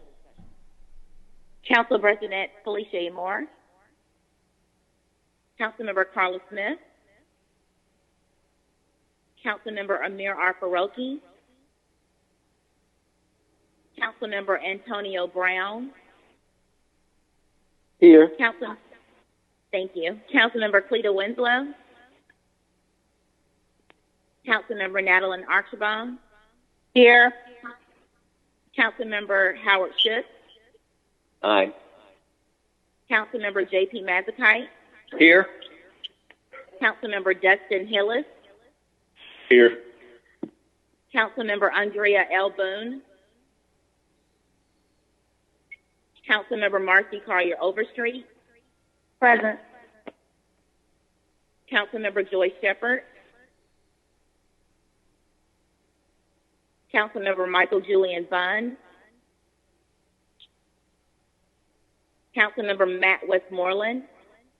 Here. Councilmember Andre Dickens. Thank you. And this is Councilmember Winslow. I think I missed my name, that's all. I mean, it was called, but I just didn't hear it at the time. Thank you, Councilmember Winslow. Ms. Kempson-Wright, how many does that make? A total of 9, Councilmember. All right. Thank you so much, and I am sure that we will have some other members who cycle in and out, and there may be some members who are watching the hearings who just aren't dialed into the phone right now. So thank you all for being here with us. We are going to jump into the Department of Watershed Management. My colleagues, this is on page 269 of your printed book and page 271 of the electronic version, which is available on the council website that the public may access there as well. And this is being broadcast on Channel 26 and on the council's website, as well as Facebook Live, Twitter, and YouTube. So I want to welcome this afternoon our interim commissioner of the Department of Watershed Management, Makita Browning, as well as the chief financial officer of the department, Mohammed Bala. And I'm going to turn it over to you, Commissioner Browning, and feel free to introduce if you have other team members who will be joining you for the presentation, if you'll just introduce them as well. And then you can kick it off. We have an hour for your briefing. I've been asking commissioners to try to cover your presentation in about the first 30 minutes or so. We won't interrupt you. We'll let you get through your presentation, and then we will save questions for the last half of the session. Great. So with that, I'll turn the floor to you. Good afternoon, everyone. Thank you for having us. This is Makita Browning, the Interim Commissioner for Department of Watershed Management. Today, we will be presenting the department's fiscal year 21 budget. As stated, I am joined this afternoon by my colleague, Mohammed Bala, who is the Deputy Commissioner of the Office of Financial Administration. Advance to slide 2. This is a high-level departmental overview of our core services and functions. As you know, the Department of Watershed Management is responsible for the City of Atlanta's drinking water and wastewater systems and is dedicated to providing the highest quality drinking water and wastewater services to the city's businesses, residents, and wholesale customers while protecting urban waterways, conserving natural resources, and ensuring clean, safe water for our downstream neighbors. The department is comprised of 7 offices that support our overall operations. DWM is one of 100 largest utilities in the United States. We are supported by a dedicated workforce of over 1,400 employees, serving 1.2 million customers per day. We have a strong credit rating. We have a pretty robust $1.26 billion 5-year CIP. If you doubled that, you'd arrive at our projected 10-year CIP. Our fiscal year 21 operating budget was $644 million. So sound financial planning, management, and performance are essential to the department's success. DWM is also currently midway into the $4 billion Clean Water Atlanta program to address 2 federally mandated consent decrees with compliance requirements. and is tasked with completing improvements to the city's sewer infrastructure. Advance to slide 3, please. For fiscal year 21, our budgeting approach is closely aligned to the department's key performance indicators and ensuring that we meet our target operational goals. Top priority for the department is compliance with all regulatory requirements and permits. Second to compliance is an important focus on strong service delivery. By meeting established SLAs, it enables us to fully recover costs for treatment and delivery since we are an enterprise-funded operation. From a workforce development standpoint, for the upcoming fiscal year, we will continue to fund mission-essential positions. We still have a need to fill critical vacancies, primarily within our operational divisions. Like many other utilities, the department is experiencing an aging workforce, limited qualified candidates, and impacts from new technology. Almost 50% of our employees will be ready for retirement within the next 10 years. And so as a result, our workforce development goals are to ensure we hire and retain highly skilled workers, as well as leverage the skills of current employees to meet DWM's business demands and customer expectations. And we will additionally be focusing our efforts to closely review thoughtful measures to address overtime usage and work towards a reduction. We're looking to set appropriate budget levels and staffing alignments. We want to carefully align capital investments for the renewal and replacement of aging assets to ensure operational efficiency.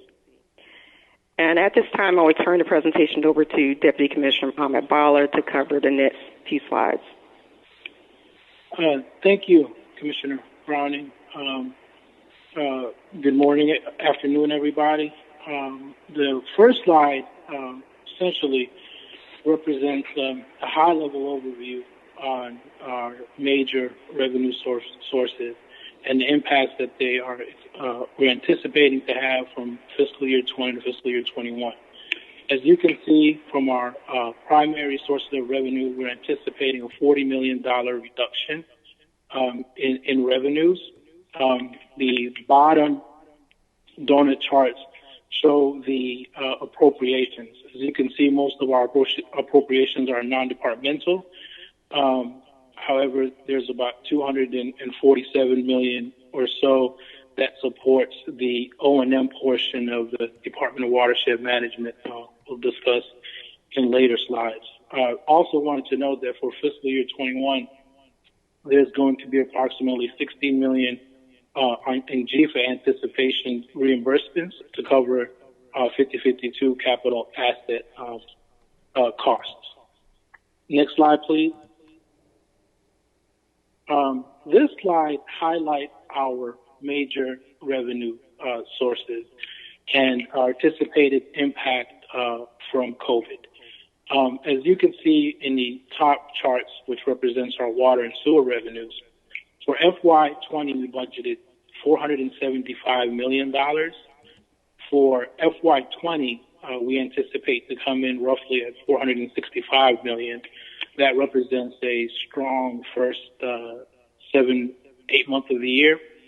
However, for fiscal year 21, we are anticipating water and sewer revenues to be $453 million. That anticipates a reduction in commercial usage, which will be offset by increases in residential usage. For the most municipal option sales tax, in FY19, we collected $155 million. We again had a strong municipal option sales tax collection all the way through February. March was a decent number as well. We anticipate the year to end out at $142 million. However, we are revising our projections for FY20 to be $110 million. One thing to note here is historically we have budgeted most conservatively at about $130 million, knowing that we would come in well above. We do not anticipate to have that same level of cushion next year, but we do anticipate to come in right around $110 million. Next slide, please. The next slide highlights our $247 million O&M budget categorized by office. As you can see, overall for the department, we are anticipating a $4 million reduction in budget year over year. And you can see the distribution by offices. Next slide. Next slide highlights that same distribution, but by account group. As you can see, there was a strong effort that was made in reduction on the personnel line item. This was an effort that we undertook to make sure that we are funding critical vacancies, abolishing a lot of vacancies as well. We anticipated abolishing about 132 vacancies and assuring that there's appropriate alignment with the other account groups to ensure proper service delivery. The distribution for Fund 5051 and 5052 is shown in the chart below. The 247 is split up between those two funds, and you can see that data in that chart. The next slide will show you guys some of the efforts that we made around personnel actions. As you can see, over the last couple of years, we have been carrying vacancies roughly over 300. I'm pleased to say that we've identified 132 positions that are deemed non-mission critical positions that will be zero funded and also presented in the personnel paper as abolishments. That will bring down the total number of vacancies to 154. Those vacancies will also be 50% funded. So our total FTE count for FY21 is anticipated to be 1,538. That includes the field positions of 1441 and the 50% funded vacancies. Some of the other actions that we're taking on personnel for FY20 is really taking a strategic approach on the onboarding process. As we know, natural attrition is going to occur throughout the year. We want to be strategic in how we onboard personnel, making sure we have appropriate resources, making sure that we have appropriate alignment for those personnel, and also assessing to see if some of those job functions can be absorbed either through efficiencies in technology or other mechanisms. I'll go on to the next slide, and I'll hand it over to Commissioner Browning to talk about our FY21 metrics. So for FY21 metrics, this slide summarizes the department's key metrics based on industry standards. It details FY19 actuals, FY20 targets, as well as our FY21 targets. We're currently working to gather the FY20 actuals and can definitely look to share that data in the near future. However, we are anticipating the results to be on par with FY19, but with improvements in a few key areas that we have been working to improve in, such as service delivery, particularly improving the time frame for the completion of work orders, sewer spills per 100 miles, which we're ramping up our preventive maintenance efforts to clean and inspect targeted areas of the system where recurring spills appear prone to occur due to debris and maintenance-related culprits. Similarly, we are also hopeful to improve in the areas of compliance, sustainability, and operation efficiency. As a result of critical repairs and the implementation of energy savings measures at our water treatment and reclamation facilities, we are optimistic we can translate a decrease in operational costs.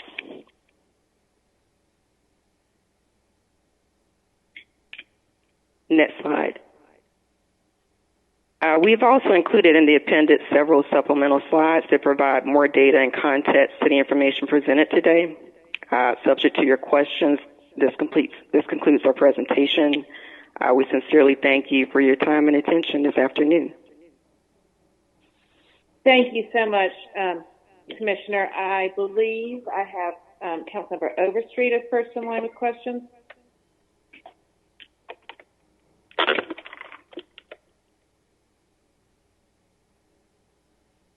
Councilmember Overstreet, are you on? I am. I just thought Archibald was ahead of me. I thought you had raised your hand first. Oh, okay. Well, it's up though. Yeah, I have it raised. Thank you, Chair Ide. I first of all, I always want to start with saying I love our water. It's delicious. It's clean. You guys do a fantastic job of making sure that we can drink right out of the tap. And I say that all the time. I grew up here drinking water out of the tap.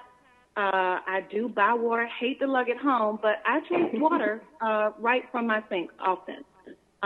So kudos to you all for always, staying on top of that, making sure that the Atlanta water is amazing, and it really is good.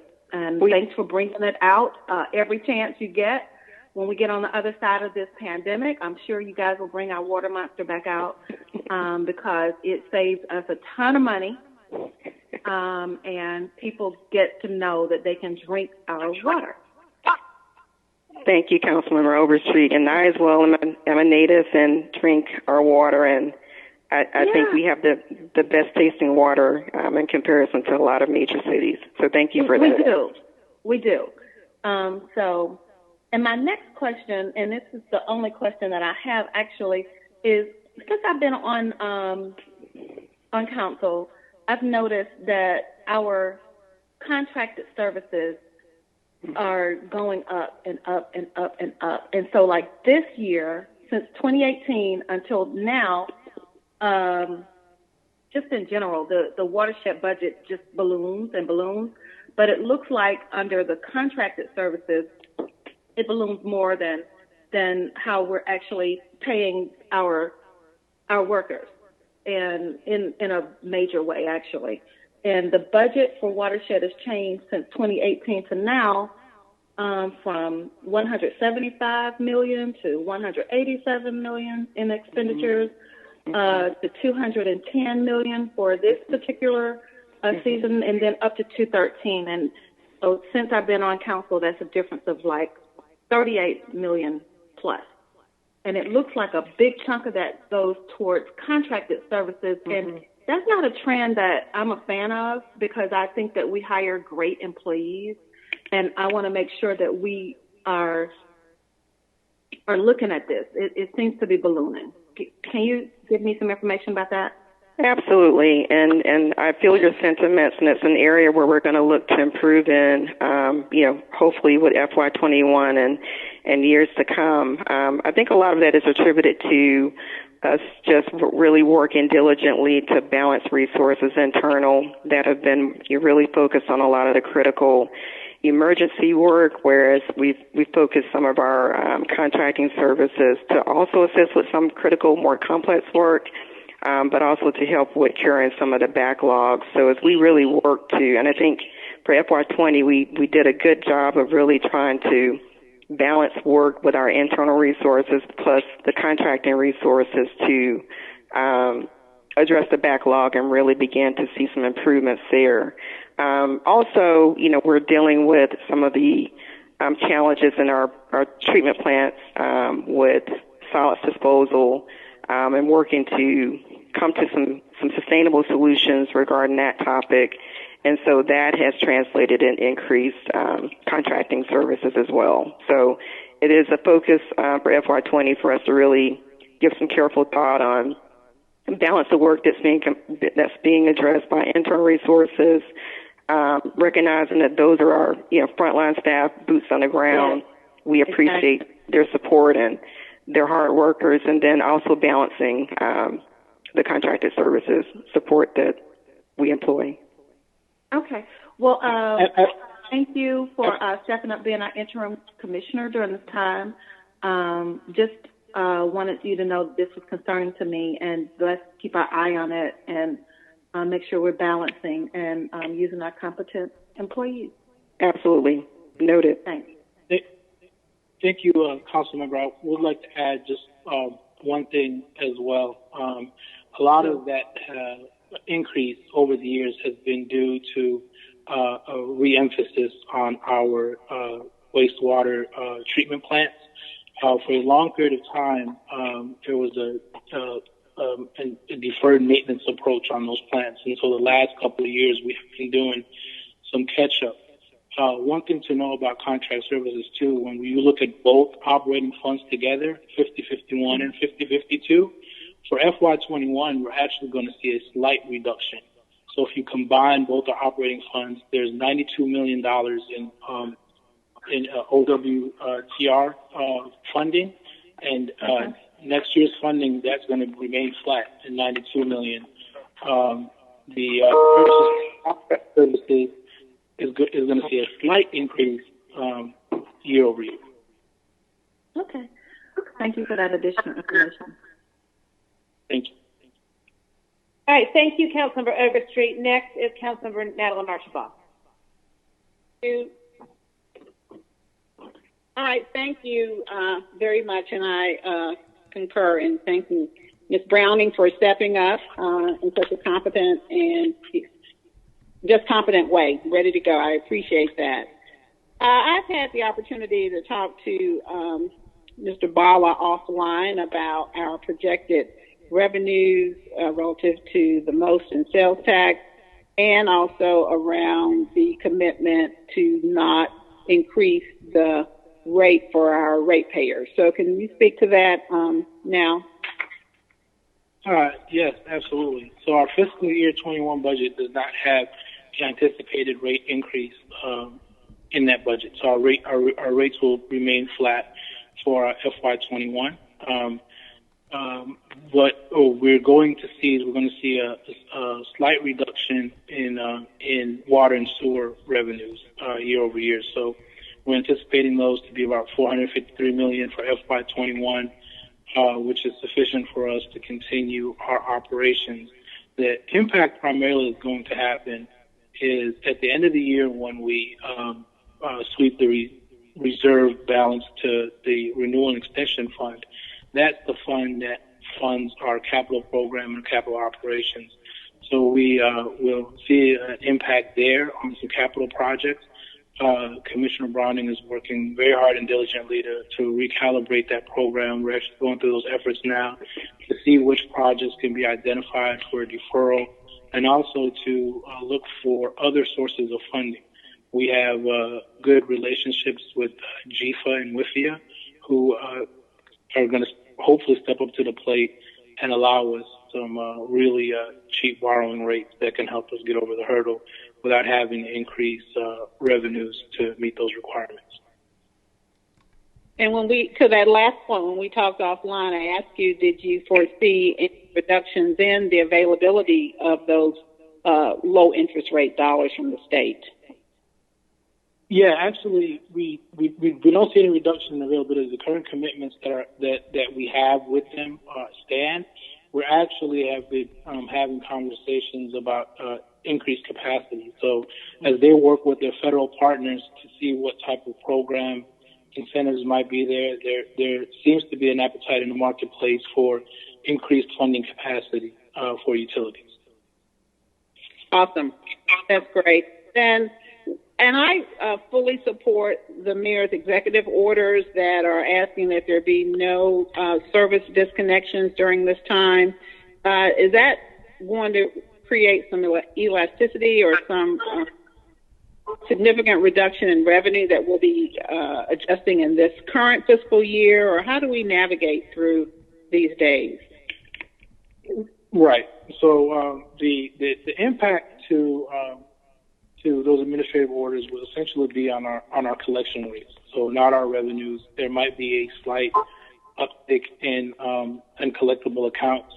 So we did some preliminary projections ahead of time of what type of activities we've seen from other agencies, and I'm happy to please that in April of 2021. Our collections to billing rate was at 90%. That was higher than what we had projected and anticipated.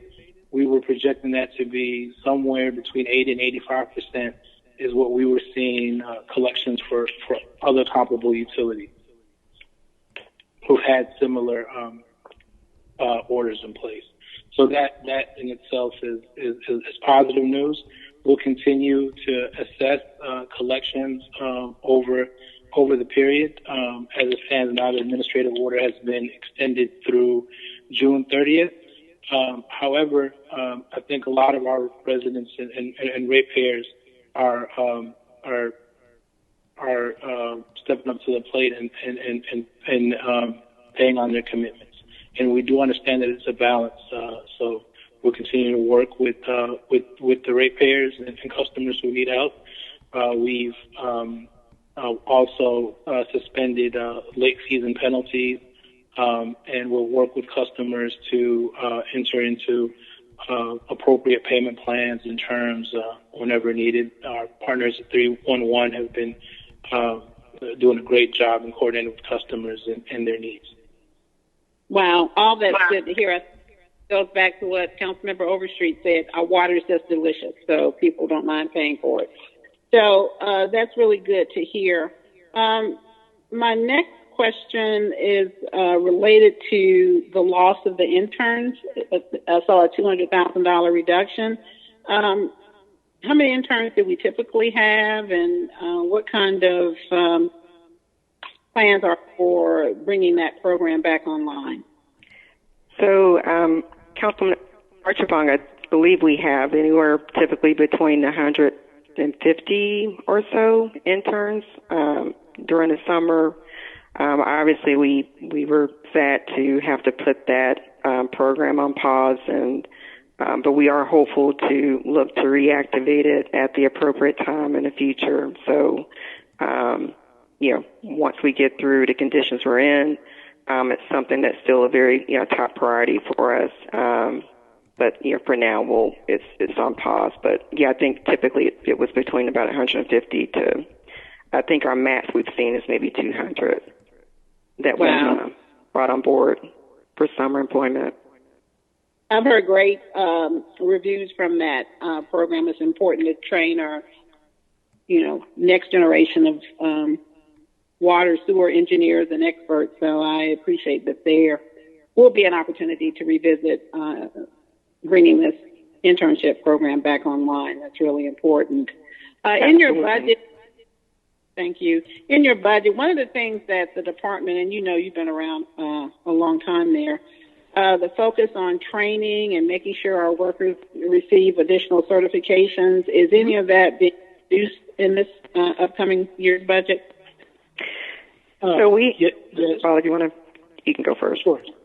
Yes. There is a reduction into the training and travel budget, which is a combined budget, but essentially we've reduced it due to the restrictions that we anticipate will be happening for travel over the next year.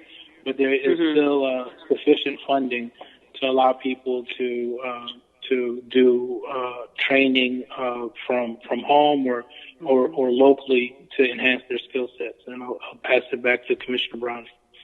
Yeah, Councilwoman Archibong, I was going to add to D.C. Bala that we are reducing our travel and external training related expenditures. However, we are ramping up internal training that is typical via our safety and security team, and as well as utilizing resources via HR to continue to develop our workforce and ensure that they're still developing their knowledge and skills and in order to do their work. So although we're not seeking external as much, we're coming back home closer to our base to continue the efforts for training and retooling.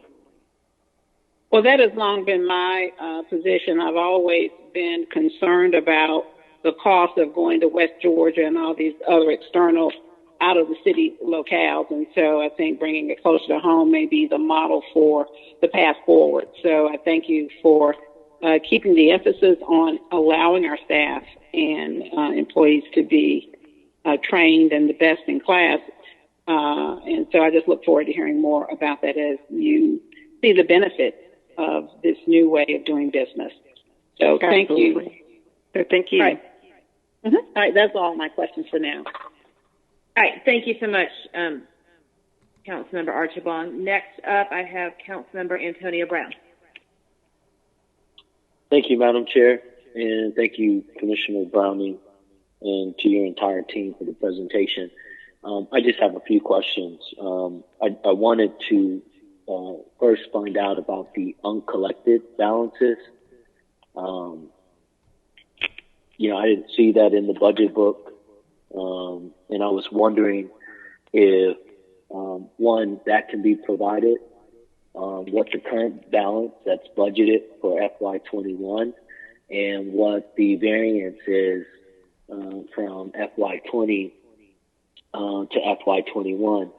And then just to piggyback off of what Councilmember Archibong said, I think it's interesting given that the mayor's executive order, that the uncollected balance, you still have residents that are paying their water bills through this pandemic. And I understand that you kind of put together some projections to anticipate what the possible fallback will be as far as the number of residents that struggle when the executive order is no longer in place, struggle with paying their bills, and how that's going to impact the uncollected balance.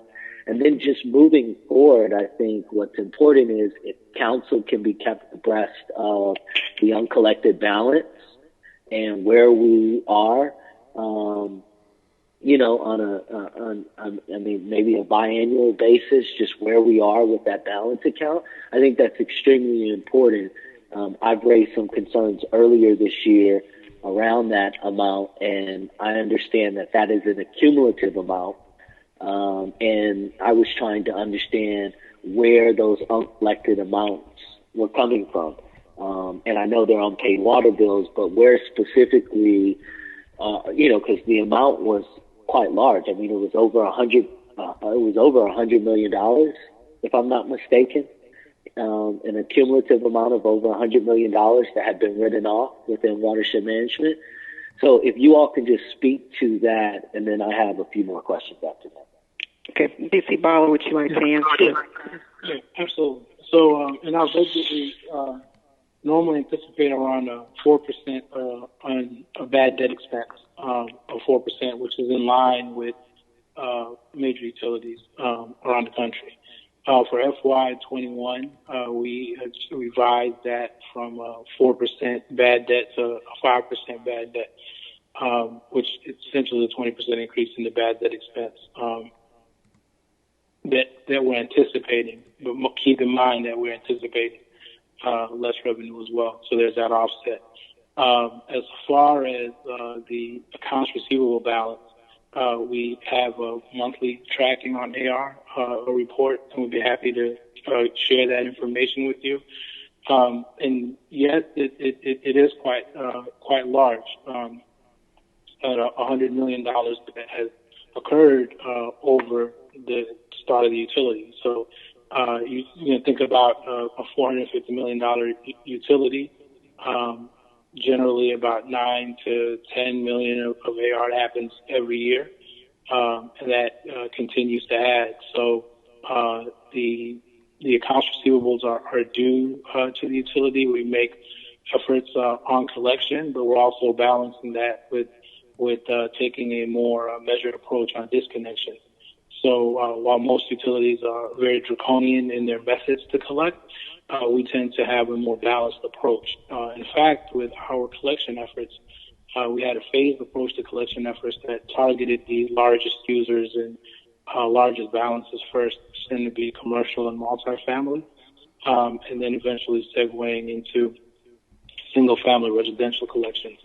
But to answer your question, we'd be happy to share that data with you. It's actually, you don't see it in the DWM O&M budget because the bad debt expense is highlighted in non-departmental costs, but we'll be segment that out and provide that information to you. I appreciate that.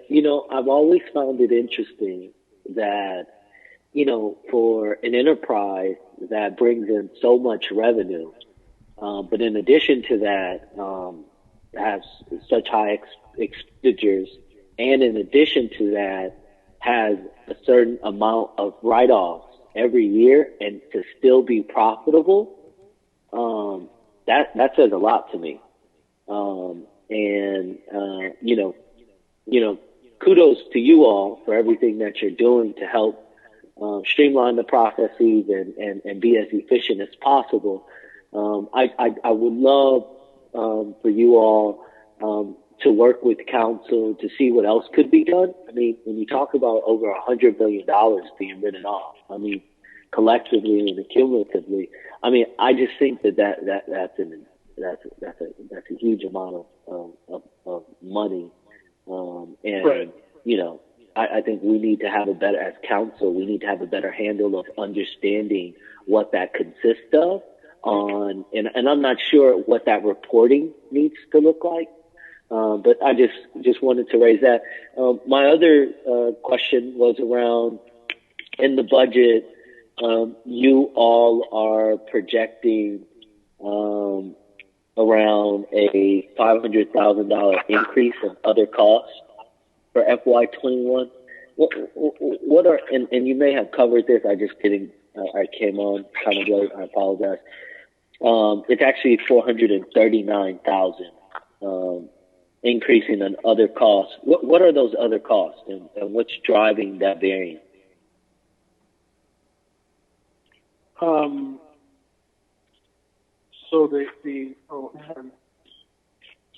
So those are our credit card charges that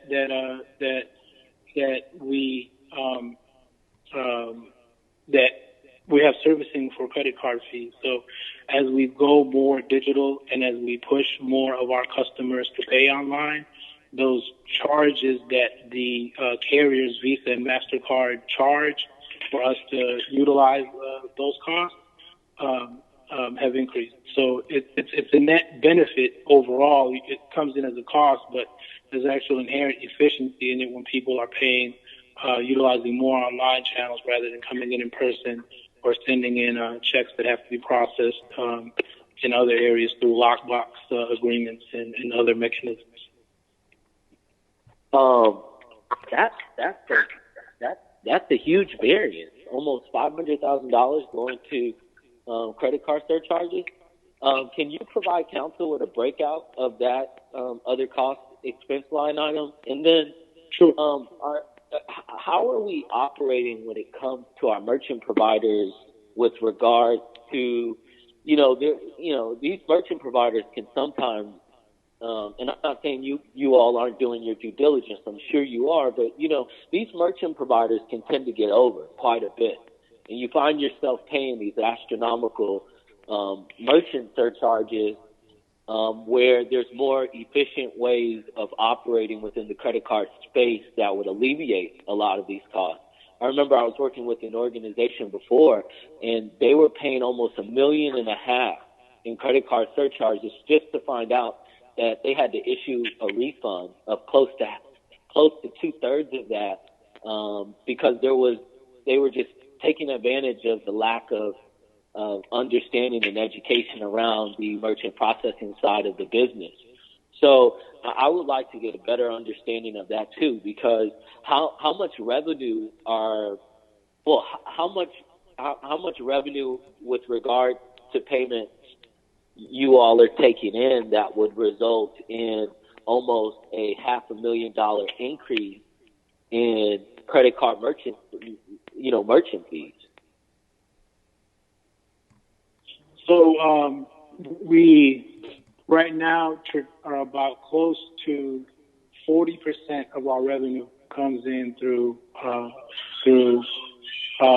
online channels. So it's a considerable amount of revenue, roughly $200 million or so that comes in through credit card and online channels. One thing to note is that we've worked closely with Department of Finance and Treasury with Wells Fargo to have one kind of primary vendor that handles our credit card processing for the entire city. And when that analysis was done, there was considerable cost savings by combining all the city's efforts into one vendor. So we can break out the numbers in more detail and provide that information to you.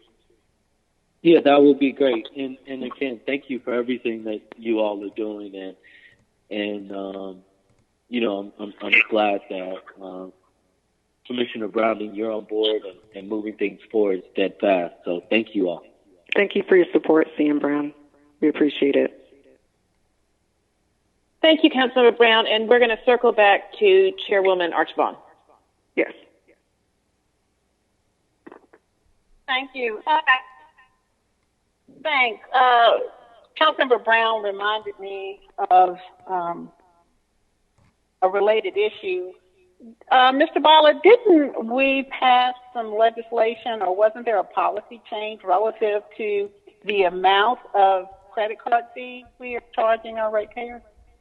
Yes. So that credit card fees used to be passed on to the customers. So customers used to pay a $4.95 processing fee every time they paid online. And we received a lot of feedback that it was extremely prohibitive for some customers who, single-family residential customers who maintain their bills, have an average bill of about $50, $60. They thought that the $4.95 charge was high, and frankly, it was high compared to other utilities and other mechanisms. So it was decided at that time that we would not charge a service fee to process credit cards online. And, that kind of what was one of the primary drivers of over the last couple of years that have increased the amount of credit card processing fees that occur online. So for us, we think that it solved the issue that was happening with the restrictive fee. Thank you. I just wanted to be reminded of that. Thank you very much. That concludes my questions, Chairwoman. All right. Thank you so much, Ms. Archibong. And we're going to go back to Mr. Brown, and then I'm going to make last call for any other questions. Thank you, Mr. Madam Brown. Chair. Thank you, Madam Chair. And thank you, Councilmember Archibong. So I guess my follow-up to Councilmember Archibong's question is, one, I'm not familiar with that legislation, but I'm just curious if that legislation happened pre or post you all streamlining the merchant process, which contributed to a cost saving to the city.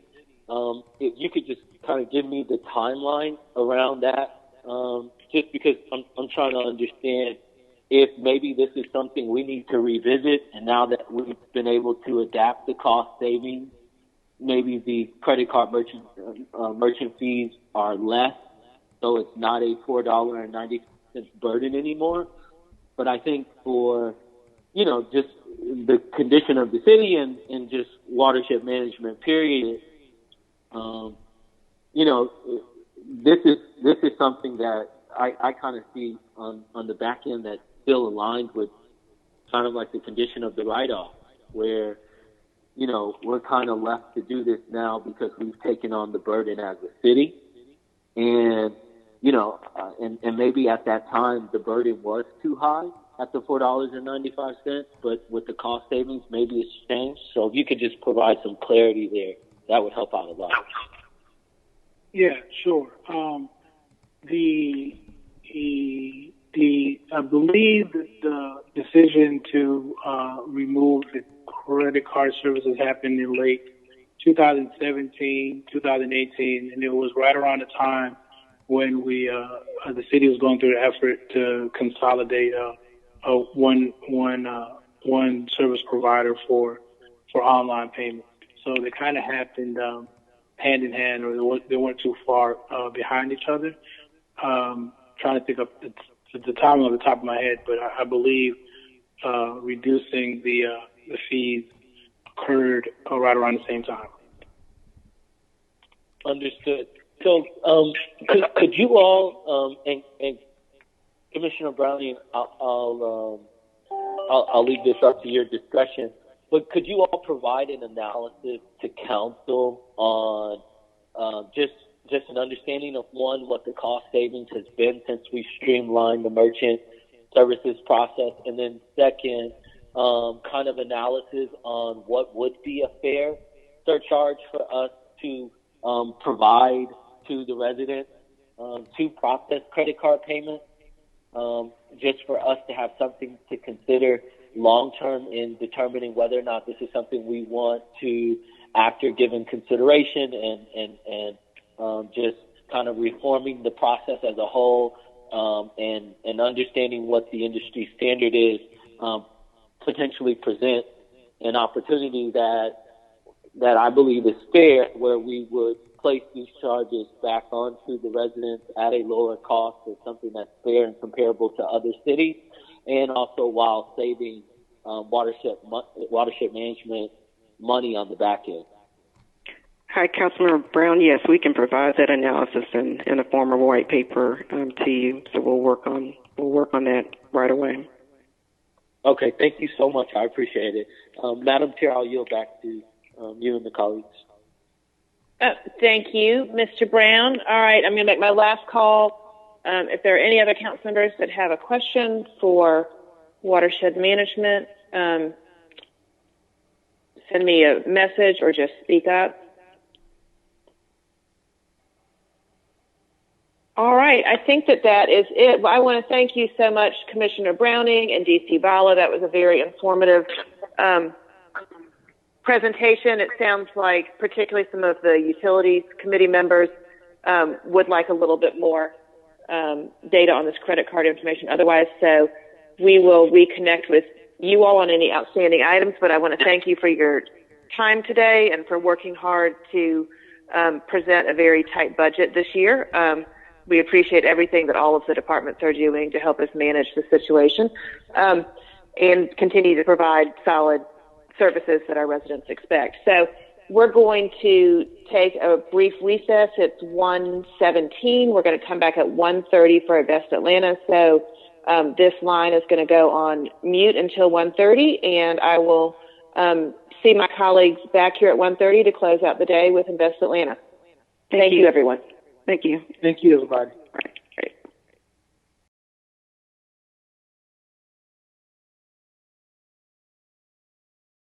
Hi, I'm Jennifer I from the Atlanta City Council, representing District 6 and this year's chair of the Finance Executive Committee.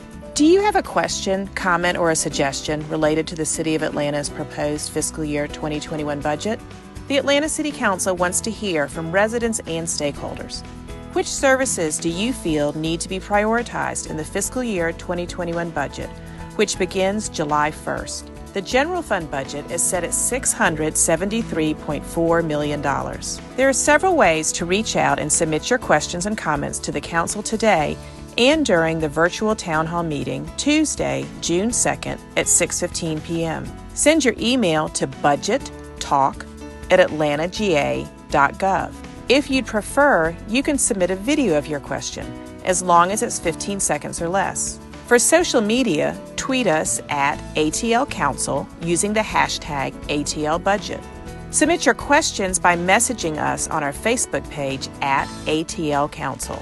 To call in your questions, dial 404-546-1928, or you can text us at 404-548-2885. We know how important the city budget is to you. We welcome your thoughts and your feedback. Thank you.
And this is a continuation of our third day of the City Council review of the Mayor's proposed fiscal year 21 municipal budget. In our budget hearings earlier today, we've heard from the Atlanta Department of Transportation and the Department of Watershed Management. And for our last session of the day, we're going to be hearing from Invest Atlanta. We have an hour allotted for the Invest Atlanta slot, and we have been trying to ask the presenters to spend about half of their time giving their presentation. We will let you get all the way through your presentation and hold the questions for the end. So we're going to take that same course today. I'll ask council members to send me a message if you want to get in line to ask a question. But I am at this point going to hand it over to our president and CEO of Invest Atlanta, Eloisa Clementich, and I'll let you introduce the team that you have with you today. Yes, thank you, council member. Really, it's an honor to be here, and it's an honor to be the city's economic development arm. So today you are joined by some of our finest, which will be Nathan Reagan, who leads up our economic development team and our efforts, and Priscilla Carter, who is our CFO and has really helped us with all the financials that you'll be receiving here shortly. So if we go to slide 1, Invest Atlanta's mission is really to make Atlanta the most economically dynamic and competitive city. And we're doing this through our equity core value, which is we believe that we have to have this economic prosperity and competitiveness for all Atlantans. And this has really driven a lot of the work that you will see in front of you today.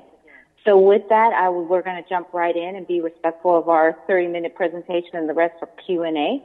I'd like to, again, introduce Nathan Reagan, who heads up as Vice President of Economic Development, to begin with our key strategic operations. So with that, Nathan. Thank you so much, Dr. Clementich, and it's an honor and a privilege to be presenting before the council today, so thank you in advance for your time. My name is Nathan Reagan. I'm the Senior Vice President for Economic Development at Invest Atlanta. I joined the organization about a year and a half ago. This is my second budget presentation, and again, honored to be here. Before I go into the FY21 key strategic operations, I'd just like to give you a brief overview of the team of economic development professionals that you have working for you. We have Bob Kosick, who is our Assistant Director of Economic Development. He came to us from the Metro Atlanta Chamber and brings with him a wealth of knowledge of our commercial real estate core and also business attraction, both national and international. Most of you know Lonnie Sabor, who heads up our small business lending department. He's going on year 41 with Invest Atlanta, and he is still going stronger than ever. And he has helped out with Cynthia Freeman on our small business lending team. Dr. Ed Smith comes to us with a wealth of background in the opportunity zones. He heads up our opportunity zone presence, and I've got Sabrina Wright, who heads up our business retention and expansion efforts. Key and crucial right now during the COVID period. And we have Amy Love, who heads up our technology, innovation, and entrepreneurship sector. She came to us from the ATV, Atlanta Tech Village, and previously she served at the South Carolina Department of Commerce running technology for the entire state. So just wanted to give you a brief overview of the economic development team, and obviously we couldn't do any of this work without the support of our HR department, our compliance, which helps us monitor all of our investments, making sure that the city has a return on investment in terms of jobs and investment. Our legal team, our finance team, our administrative team, and obviously our communications team are key and integral part of our economic development activities. And any of you who have served on the Invest Atlanta board previously or currently know that we have a well-oiled professional machine running our internal operations. So just wanted to give everyone a brief overview of the team that you have working for you. So I'll go into the FY21 key strategic operations. These will be our key strategic areas that we will focus on in FY21. Obviously, we are in a COVID-19 recovery and response mode in this moment, and everything that we're doing is focusing on the COVID disaster relief response. But apart from that, what we want to focus on next year, we will want to begin to implement the recommendations of the economic mobility strategy. We've briefed the council several times on where we are on the economic mobility strategy. We're very much looking forward to having that report ready to deliver and to begin implementing those recommendations that we've done from Bloomberg and Enterprise Community Development Partners in conjunction with our other steering committee members, most notably the Urban League. We'll also want to make sure that our small businesses, which are so vulnerable in this moment, that they have the economic continuity through our small business lending programs. I'll reference this a little bit further in the presentation, but our small business loans are really the backbone of how we help our small businesses grow and remain solid during this crisis and beyond. So we'll touch on that further. We'll also want to make sure that we are reaching out to the businesses in the city to make sure that they're solid through our business retention and expansion program. Especially during the COVID crisis, we are finding new and creative ways of reaching out to our business community to make sure that they have the support that they need from the City of Atlanta's Economic Development Agency, which is Invest Atlanta. We'll also want to make sure that our innovation and entrepreneurship sector is strengthened during the COVID crisis. We have all been very concerned that our entrepreneurs and our innovation, our scale-up companies are most vulnerable during this crisis. So we have efforts underway to help shore them up as well. We'll also want to make sure that we're implementing our Southside Economic Development Strategy. This is a key initiative for Invest Atlanta, and Bloomberg has also been helping us craft a strategy that will make a real impact in the Southside. So we're looking forward to launching and implementing the Southside strategy. We also want to make sure that our creative industries are really safeguarded during this time, and we'll focus on them. We have a couple of grant programs in the pipeline to be able to shore up our creative industries, especially during COVID, and I'll speak to those further in the presentation.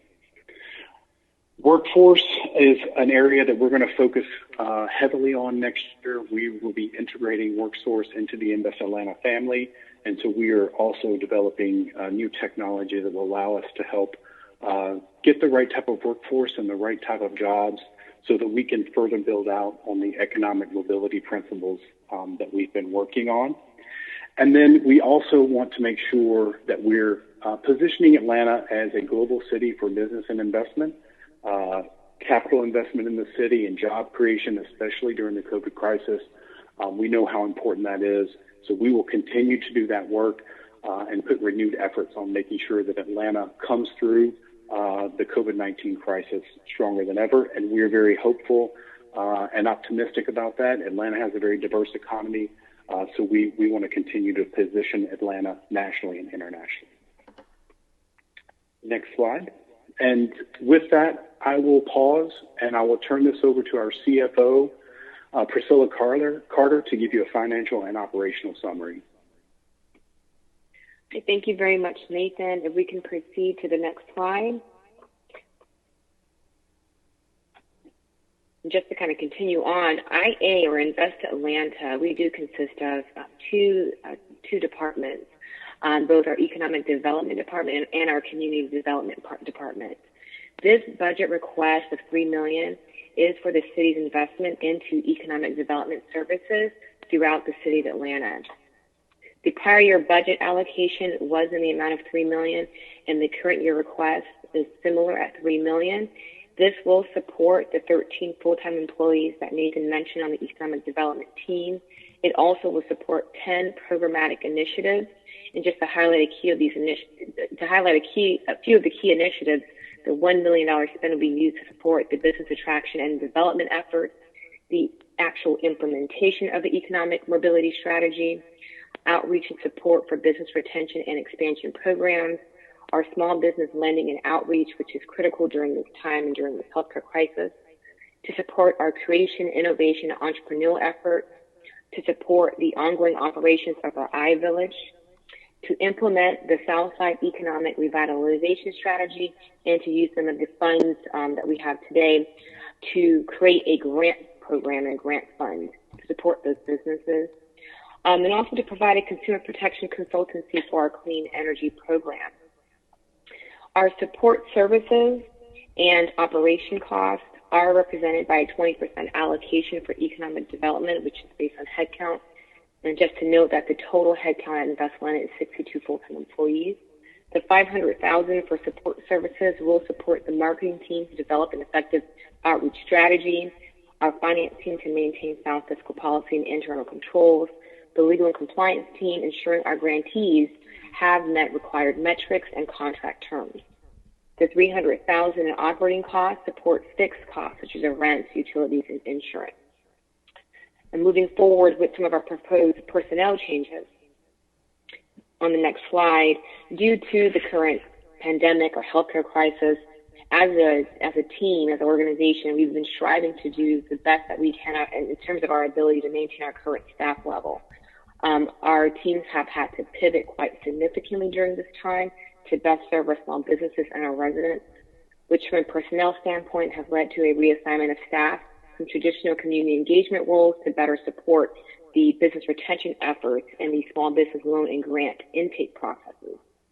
So we've had the opportunity to provide a loan platform and administrative services to facilitate grant and loan programs funded by local partners, such as United Way and some of our other local banks that have contributed. We do have open roles currently or vacancies within the organization. We are only to fill those essential roles, so the other roles will remain open during this time. In terms of other budget changes, although the request today is a flat year-over-year $3 million, the Invest Atlanta overall prior year budget was $11.4 million. We will experience a decrease between 15 and 20%, and for us that equates to about 1.7 to 2.2 million. And this decrease primarily is a reduction due to the vacant positions that will remain vacant, as well as a decrease in variable expenses and a cut of any discretionary spend. So we are taking a conservative approach in our upcoming budget process in determining, our spend. And from that point on, I will switch it back over and hand it off to Nathan to talk a little bit about the operational changes that we should see. Thank you. Thank you, Priscilla. Next slide to proposed operational changes. So I've taken a look at three different buckets at the economic development level where we will see changes in our proposed operations. So the first one is our business attraction. Obviously, due to the COVID crisis, we will see probably more than a 20% decrease due to the lack of ability to travel and abilities to market the city nationally and internationally. As far as outreach, we will have to into new forms of outreach to companies and to site sectors to be able to pitch the city and to be able to propose investment in the city. And so we'll be doing some of that with our comms team. In our small business hub, we expect that we're going to have to pivot some of our team into the new small business lending that we'll be doing. We've seen a significant uptick in our small business lending, and I'll address that further in the presentation. But our business continuity loan fund, which we recently launched, we had several members of my team pivot into helping go through all of the applications that we received. So we imagine that will continue. We'll be focusing on our small business lending department to get working capital into the hands of those companies and businesses in the city who need to be able to make it through the crisis. From an operational standpoint in our small business lending, we look to create new loan funds and new ways to administer grants. We are using some new technology to be able to handle more applications, and so we're very thankful to our operations team who's helped us implement that. So we do see some uptick, a significant uptick in our small business lending. Our business retention and expansion efforts, we also see some changes here. We know that there's going to be some additional costs to our iVillage project that we have at the Home Smart Station, small changes there. But more importantly, I think the business retention and expansion efforts is going to see an increased outreach in place of face-to-face meetings to build relationships with our business community. So we're preparing for that currently. And I will move on to our highlights. Next slide, please. So I'm going to do a bit of a deeper dive into our FY19 highlights. I'm going to start with our small business loan department, which is really so key and crucial in economic development for the city. This past year, we closed 28 loans in the city. That has created more than 112 different full-time jobs in the city. That has resulted in capital investment for the city of roughly $5.5 million. And that has equaled $3.8 million worth of new City of Atlanta taxes that go into the coffers to be able to fund other projects. So we're very happy about that, very pleased with that. The COVID crisis has really given us impetus to do more and do better. And so we have done that with the allocation for the Business Continuity Loan Fund. We've closed almost 60 loans, and that's money that working capital has gone into the hands of businesses who need to make it through the crisis. We've also focused a lot of effort on our retention and expansion. This past year, we helped 16 companies stay in the city or expand in the city. That has resulted in more than 2,261 full-time employees with roughly $90 million worth of capital investment, $87.5 million worth of capital investment. And that's generated roughly $13.1 million worth of City of Atlanta taxes. So we're also very happy that the tax revenue can go to the city to be able to create other programs. Included in our business retention and expansion efforts is the iVillage. We have seen 9 new retail spaces at the iVillage, which is located at the Homeless MARTA station. We almost have a full remit of tenants prior to COVID. Obviously, the iVillage has been closed due to the COVID outbreak, but we have been working diligently on creating content for iVillage. We have been in discussions with Soccer in the Streets about putting a soccer pitch at iVillage. We've also been with MARTA to host a fresh food market, and we've done a family heritage photo day on February the 29th, and we've been conducting Yoga on the Bean, which is a great, very popular event at iVillage. And so the iVillage, once COVID has gone, we'll be able to reopen iVillage and see a resumption of those activities at iVillage. As far as our business and business investment and attraction has been concerned, last year we closed 19 projects in the City of Atlanta. That resulted in 2,547 full-time employees coming to the city. It generated roughly $39.6 million worth of capital investment to the city, and that resulted in $4.8 million worth of City of Atlanta taxes. Again, we see this new tax revenue to the city, especially during the COVID crisis, as a benefit, and we're delighted to be able to help facilitate that as your economic development agency. Technology and innovation are really key and crucial to a city that's economically diverse. We've focused specific efforts on our innovation and entrepreneurship sector. Last year, we closed 20 projects, which created almost 1,000 new employees in the city with $1.8 million worth of capital investment and roughly $500,000 with new City of Atlanta taxes. We see the tech sector and innovation and entrepreneurship as an economic mobility tool for people to go in and create jobs, people to grow up the economic ladder. And specifically speaking to that, one of the best projects that we have that we've launched in Invest Atlanta is our Students to Startups project. It is a nationally award-winning, recognized program where we match students from underrepresented backgrounds with Atlanta-based startups. Now, 77% of those program participants are people of color, and the majority of our startups are led by female founders, and we're very proud of that.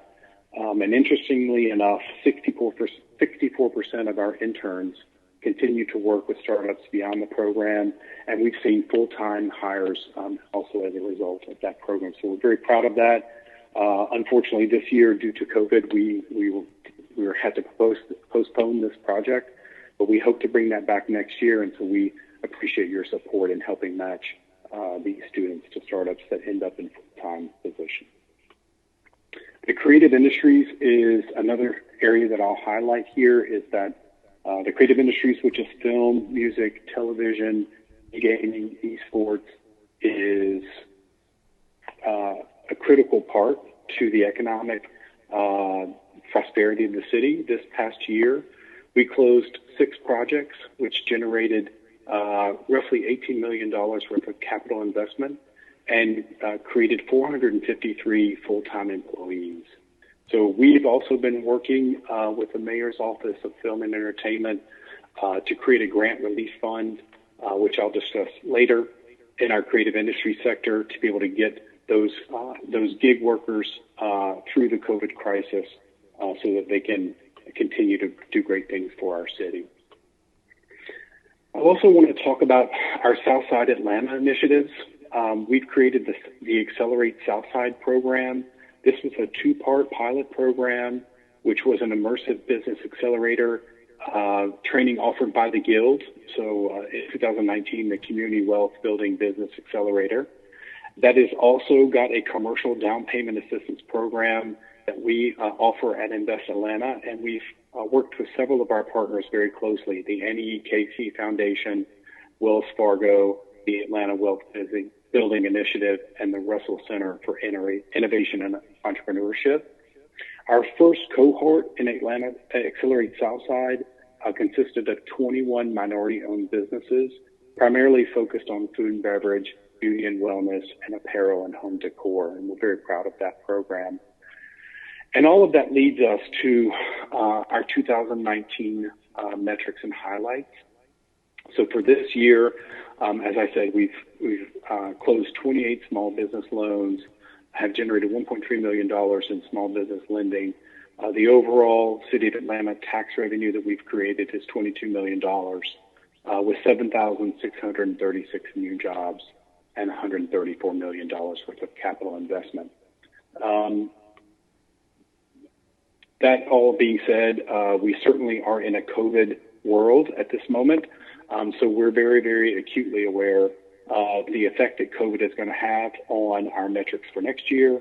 But before we go to that, I will talk to you briefly just about our COVID-19 response to date.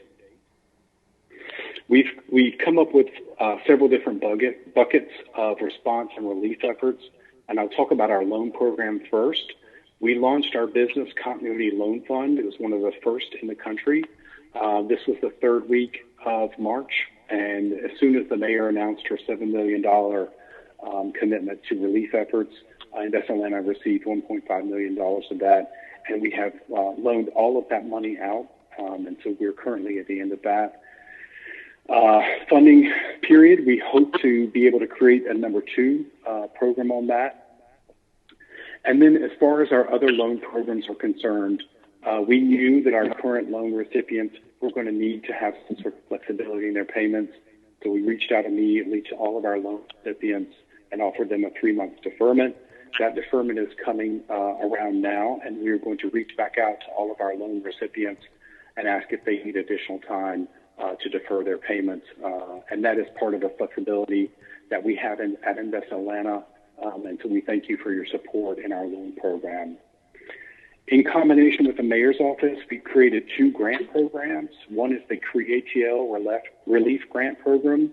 That grant program is focused on our creative industry sector, and that is funded by philanthropic dollars, as well as our Strength and Beauty Relief Fund. Both of these grant programs have been conceived and executed together with the Mayor's Office, and all of those philanthropic dollars are run through our 501c3 partner, the United Way. I'm very glad to be able to offer that program and get this working capital in the hands of people who need it. I'll also talk a little bit about our technical assistance. We knew that with social distancing, we were going to have to be creative and innovative in ways that we reach out to our business community and to the citizens. And so my team started a Facebook live stream. We started one on Thursday, and then we said, let's do one on Tuesday. So we do our Small Business Tuesday Talks on Tuesday, and every Tuesday we interview a business in the city who's been able to pivot during the COVID crisis and who has been able to survive and even thrive in these circumstances. And we want to show our business community that it is possible to make it through this together. And this is one medium that we're using to reach out to our business community. Our opportunity zones and COVID-19. So Dr. Ed Smith has also been doing an opportunity zone Facebook live stream. And that's been very helpful to everyone who's in our opportunity zones to know exactly what's happening in the opportunity zones and how investments are going to either scale up or scale down. We also did a tech Facebook live stream specifically geared towards our startup and scale-up community. Our startup and scale-up community is oftentimes reliant on venture capital, and we wanted to make sure that we reach out to them to let them know of the projects and products that are available to them. We also just want to mention briefly that we've deferred all of our rent for iVillage tenants starting in April, and we will continue to do so as we move forward through the COVID crisis until we're ready to, until the city is ready to open back up. And so I want to be respectful of everyone's time. For our 2020 metrics, given the current state of the economy, we've been working closely with the Federal Bureau of Economic Analysis on the decline in GDP. We know that there is going to be 14% or higher unemployment in the country and potentially in Atlanta. So we've taken all of that into effect. And so for the 2020 metrics, we are committing to 5,250 new jobs, $150 million worth of capital investment in the city, and 100 wins. And with that, I will pause in respect of people's time. Thank you so much. Thank you so much. That was a very informative presentation. Dr. Klementich, is your team done, or do you just need to come back to you before we jump into questions? No, Councilman, we're just trying to watch your time, and no, we're done. Okay. We're open to any questions the council may have. Thank you. Okay, great. I have Councilmember Brown, and then followed by Councilmember Boone, and other council members jump in line and let me know that you have a question. I do want to, I didn't take a roll call at the beginning of the call, so I do just want to acknowledge that I know we've been joined by Councilmember Michael Julian Bond, Howard Shook, Carla Smith, Matt Westmoreland, Cleta Winslow, Andrea Boone, Marcy Collier Overstreet, Antonio Brown, Madeline Archibong, and Felicia Moore. There may be, if there's anybody else, feel free to chime in and let me know that you're here, but I want to thank my colleagues for all being here to hear this presentation today. With that, I'm going to turn it over to Antonio Brown.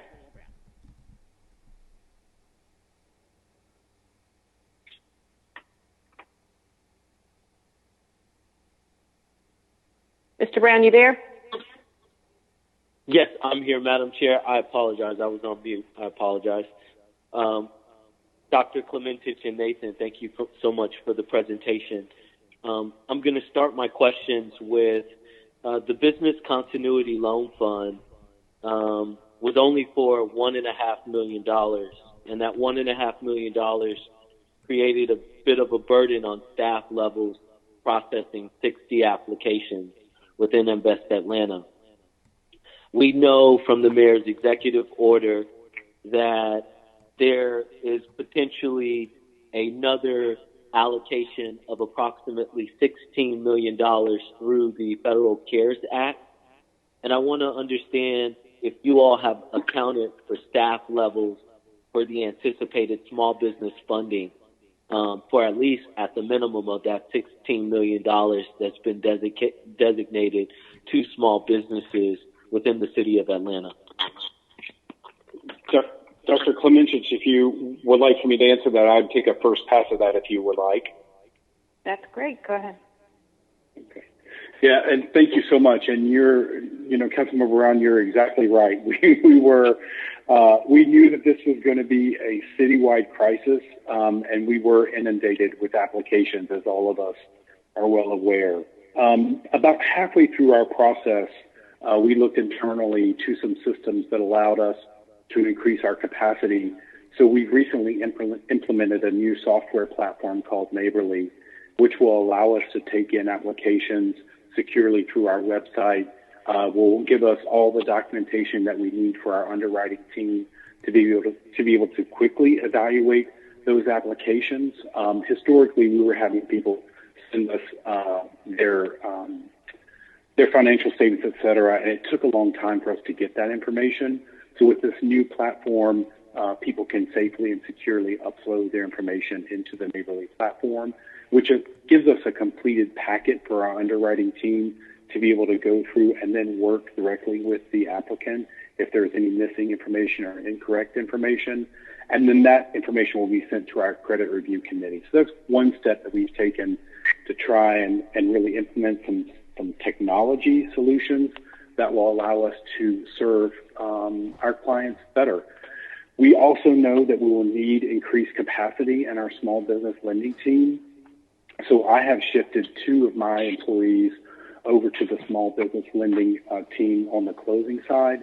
And we're currently looking at new revenue streams from the CDBG funds and EDA to be able to allow us to bring 2 contractors on board to allow us to work through that amount of funding. But we're very confident that in the event that we do have additional funding, that we'll be able to move through that more efficiently and easier and with a better customer service experience. Thank you for that, Nathan. So just to kind of circle back, so you all are anticipating the possibilities of having to service at minimum $16 million, if not greater, for small businesses. You all are already kind of working through that to figure that out budgetarily. That's correct. And I would just say that, this business continuity loan fund, and really, not just because she's my boss, but because it's actually true, but Dr. Clementich really saw this COVID crisis coming, and we jumped into action pretty quickly. We knew we'd have to put money into the hands of people quickly. It could not be weeks and months. It had to be days and weeks, maybe. And so as we look into the future of what our small business recovery looks like, we won't under this immediate crisis funding timeline. I think we'll have a little more flexibility to keep people working capital. There won't be, there won't be a crisis type of response. It'll be a recovery response. Is how I look. Understood. Can and Dr. Clementich and Nathan, either one of you can answer this question. Can Invest Atlanta perform an analysis on potential allocation of funding from the CARES Act of the $16 million into potentially where you all see the funding actually going into which fund? I mean, we have the Community Loan Fund, the Business Continuity Loan Fund. I do think that outside of those 2 loan funds, when you think about immediate relief for individuals that have experienced hardship during this pandemic, I think there's 2 other areas. One, startup businesses that have been adversely affected due to COVID-19.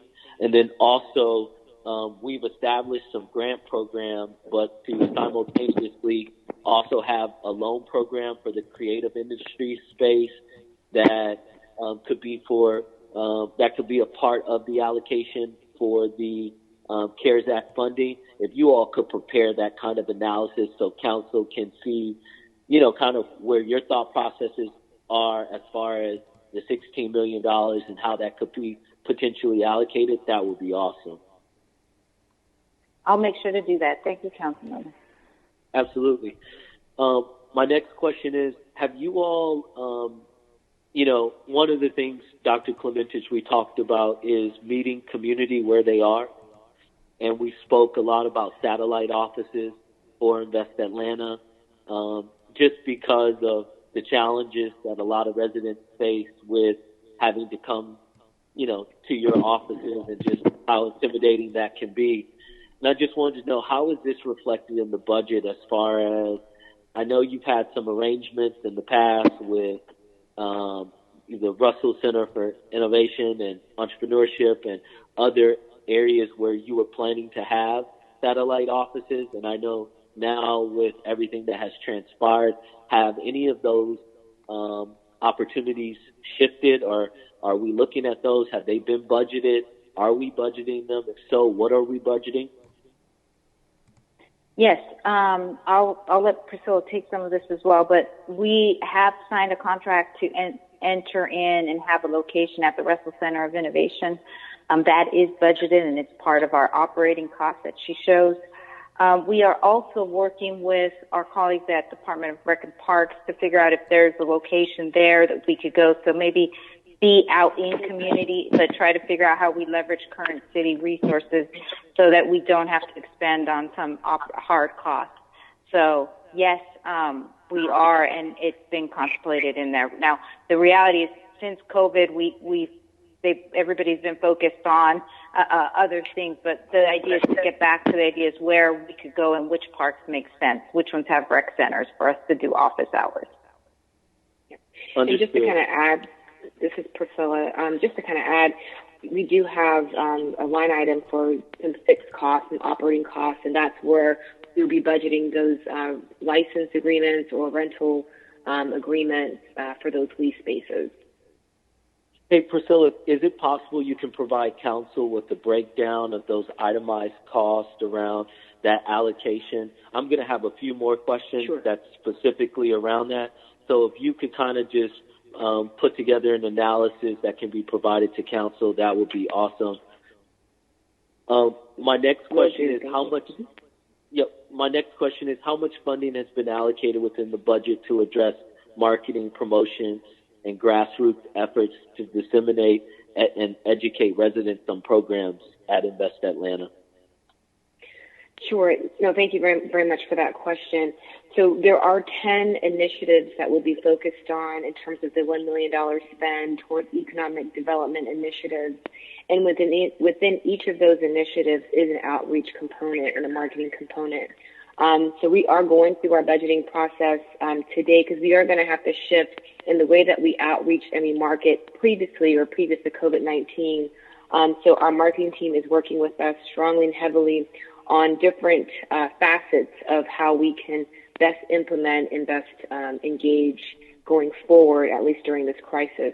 So under each of our 10 initiatives, there is a portion dedicated to marketing and outreach, because the marketing and outreach will differ depending on the program. So whether it's your mobility strategy or business retention expansions versus innovation, there will be a different strategy, but that is budgeted within the $1 million spend under each program. Priscilla, can you break that out as well? And then could you also identify when you break that out, if you're allocating any funding towards digital ad spend? Yes. Okay. And I will tell you in terms of, sorry. No. I was just going to say, I think that one of the things you just mentioned that I'm excited to hear is that, you are going to have to shift, how you, build an audience and how you target an audience. And I think as we continue to get beyond the pandemic, digital ad spends are going to be super important to being able to disseminate information. One of the other things that we've done, council member, is we now have transitioned one person at Invest Atlanta to be in charge of community engagement full time. And they are, although that's going to cover all of our tools, it must have been a month and a half ago, no more than that, did an NPU University Invest Atlanta 101. So we are purposely trying to get out to where individuals are so they can learn more about our programs. But there is now dedicated individual. And I would just like to add one more, and I forgot to mention, is Fort McPherson is another site we're looking to put an office, a satellite office. Thank you. Awesome. I just have a few more questions, and then I'll wrap up.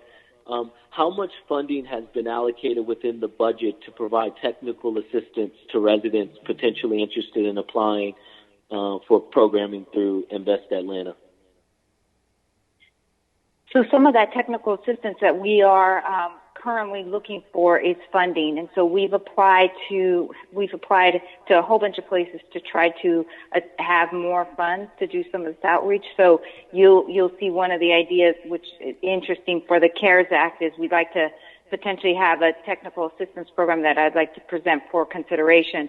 But we also have a technical assistance line item in our CDBG budget and our application to the EDA on more loans.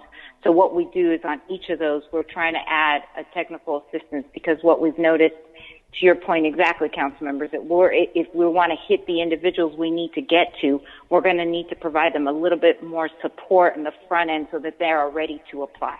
And that's one lesson that we've learned from PPP. Thank you. Yeah.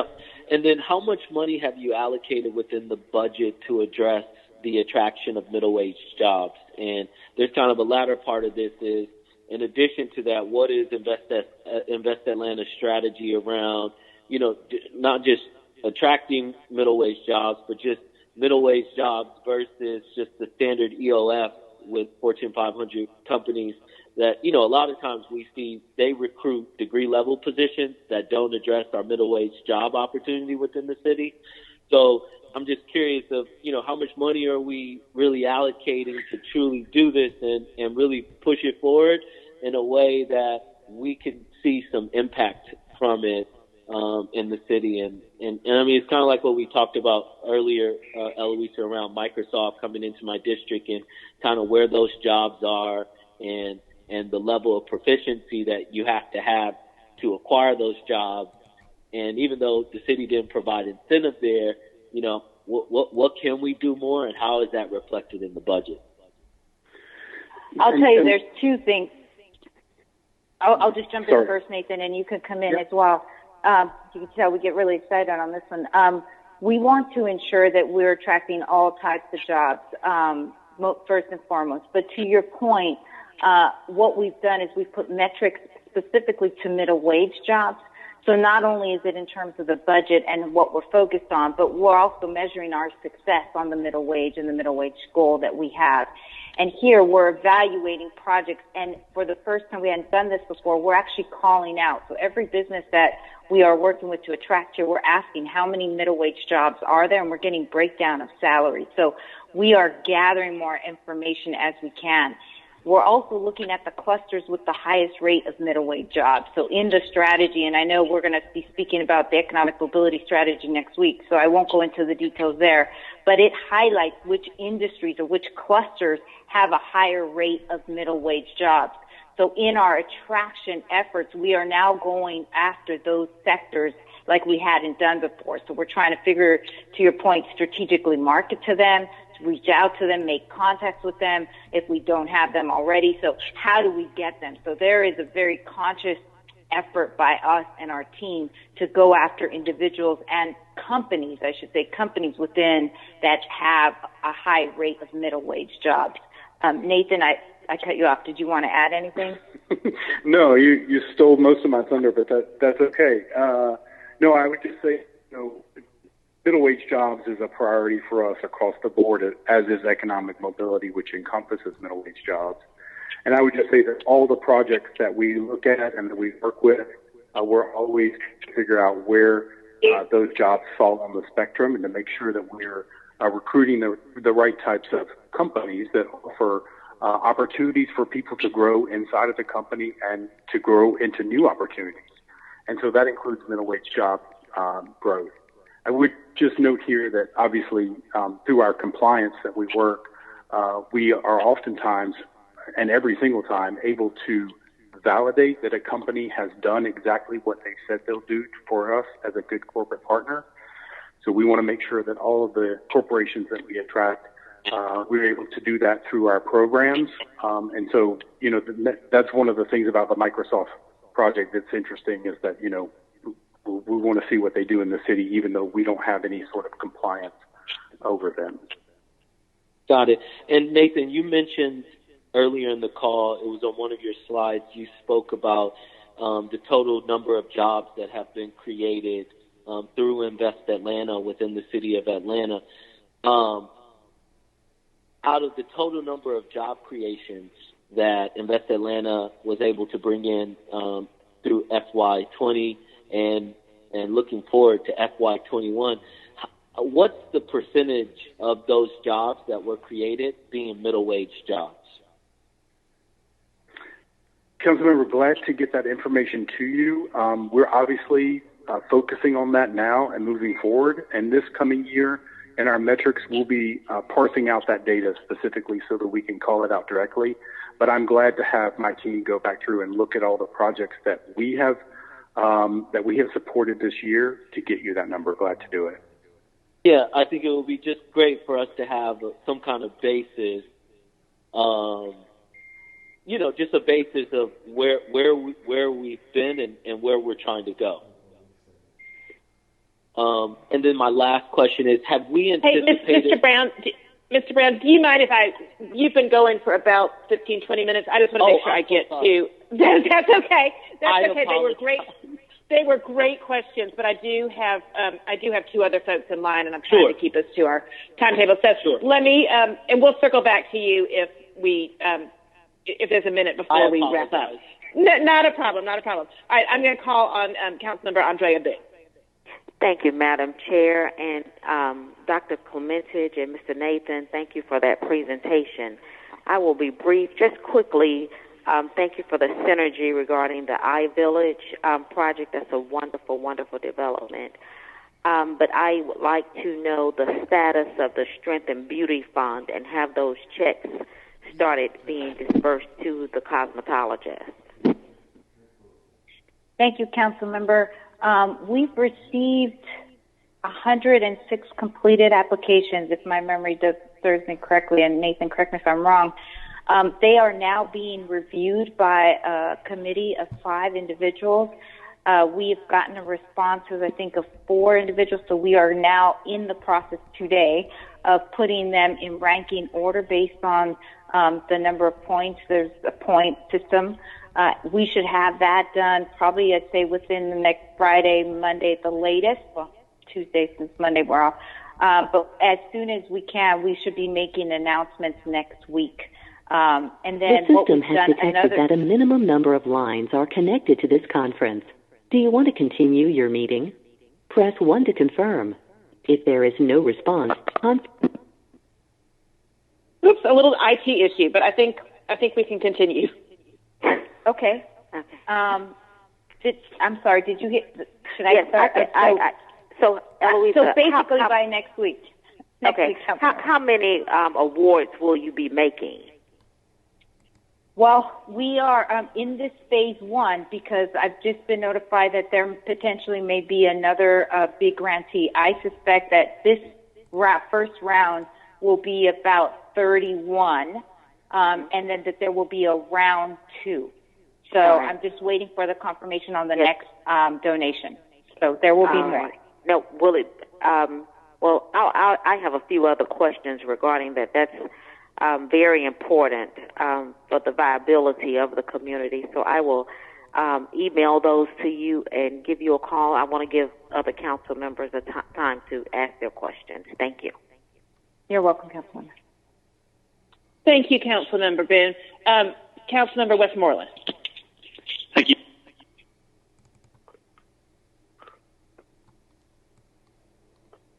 Am I out, Councilmember? Councilmember. Hello. Whoops. Councilmember Westmoreland. Can you start over? Yeah, yes, I am here and unmuted. Thank you, Dr. Clementage and your team for your presentation today. 2 comments more than questions, both related to a topic that Mr. Brown raised, and then one, Dr. Clementage, that you mentioned as we get ready for next week. And one is that as we move forward on better understanding the allocations of the CARES funding in the days and weeks ahead, and the possibility of spending $16+ million on support to small businesses, that I think there's a lot that we learned in the first installment of the 1.5 that the city did on its own accord in terms of making sure that we are being really thoughtful about how those dollars are dispersed and the criteria that we're using and the matrix that's being developed to make sure that we're doing good, especially for small businesses that are owned by or run by women and minorities and on the south side of town. And now with the possibility of having a bucket of money that is 10 or 11 times larger, making sure that we have really tight criteria in place to making sure that we are supporting small businesses and employers who are most vulnerable amid the COVID pandemic is going to be really important. And I look forward to having those conversations before we start that disbursement process so that we are doing the most good for the most people in the places of town that really, really need it and that are being hit unbelievably hard by COVID. And then the second is that as you all come to present next week in CDHS and then in subsequent CDHS meetings, we're kind of nearing the end, colleagues, of our conversation around the Invest Atlanta's new strategic plan, which is focused completely on economic mobility. And Dr. Klemenich and her team have done a great job of the conversation thus far by focusing on underserved communities and middle wage jobs, which we have talked about a lot today. And that shift away from higher wage jobs in certain parts of town to middle wage jobs on the south side of town is one that takes intense focus from us on a policy perspective, but it also takes resources in making sure that Invest Atlanta has the dollars they need to continue to recruit and incentivize the creation and relocation of jobs that pay $40, $50, $60, $70, and $80,000. They're not going to be able to do that without us providing the same funds that we have in the past to recruit high-dollar jobs. And so I appreciate the work that your team is doing on these two fronts, small business support related to COVID, and then the entire economic mobility plan, and look forward to those conversations next week and then during the month of June. Thank you, sir.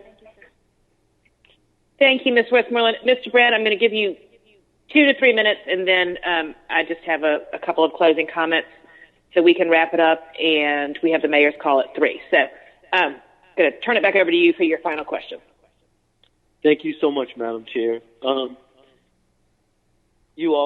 just have 2 more questions. Have we anticipated within the budget the rent deferment and the potential deferment of our small business loans?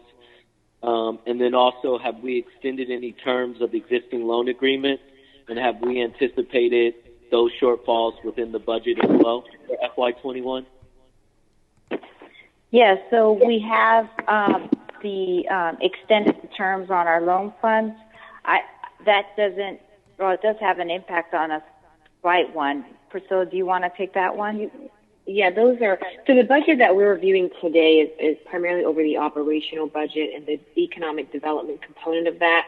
And so those loan funds have a separate fund, so it doesn't have a direct impact to the operating budget, but it'll just be a delay in those funds revolving back into the overall loan fund. And currently there is some capacity in those loan funds, so it's not going to cause any delays in any other future loans. But to that extent, doesn't impact the operating budget that we're speaking of today. Okay, awesome. That's what I wanted to find out. Thank you. Madam Chair, that's all my questions. Thank you, Councilmember Brown. Thank you so much, Dr. Klemenich, and the whole Invest Atlanta team. This has been a very thoughtful and succinct presentation. It sounds like there are a few items that Are you appearing before CDHS next week? I heard you mention, I don't know if it was part of the budget hearings that you're going to be back with us, or if that was at CDHS that you're going to be back with us. I'll be back with you at CDHS for the CARES conversation and the ED strategy, as Councilmember Westmoreland spoke about. Okay, fantastic. So I do just thank your team and thank my colleagues for being here today. These are long days, but it's important, and it's a critical budget year for all of us. So we're going to wrap up for today. Just a reminder both to my colleagues and to the listening public, there is a virtual meeting with the mayor and city council at 3 o'clock today that will continue to be broadcast on Channel 26, as well as on the city council website and Facebook and Twitter. So the mayor will be giving an update on ongoing city response to the COVID-19 pandemic. And then tomorrow we will have our third day of departmental budget briefings. We are going to begin at 10 a.m. with the Department of Grants and Community Development, 11 o'clock with the Office of Inspector General, noon with the Auditor's Office, and 12:30 with the Atlanta Citizen Review Board. Everybody should have received, councilors, you should have received an invitation that has all of the information on that. And again, that will be up available for the public, Channel 26, City Council website, and City Council media sites, social media sites. So thank you today, and you're getting 5 minutes back, and I'll be back with everybody at 3 o'clock to hear the mayor's update.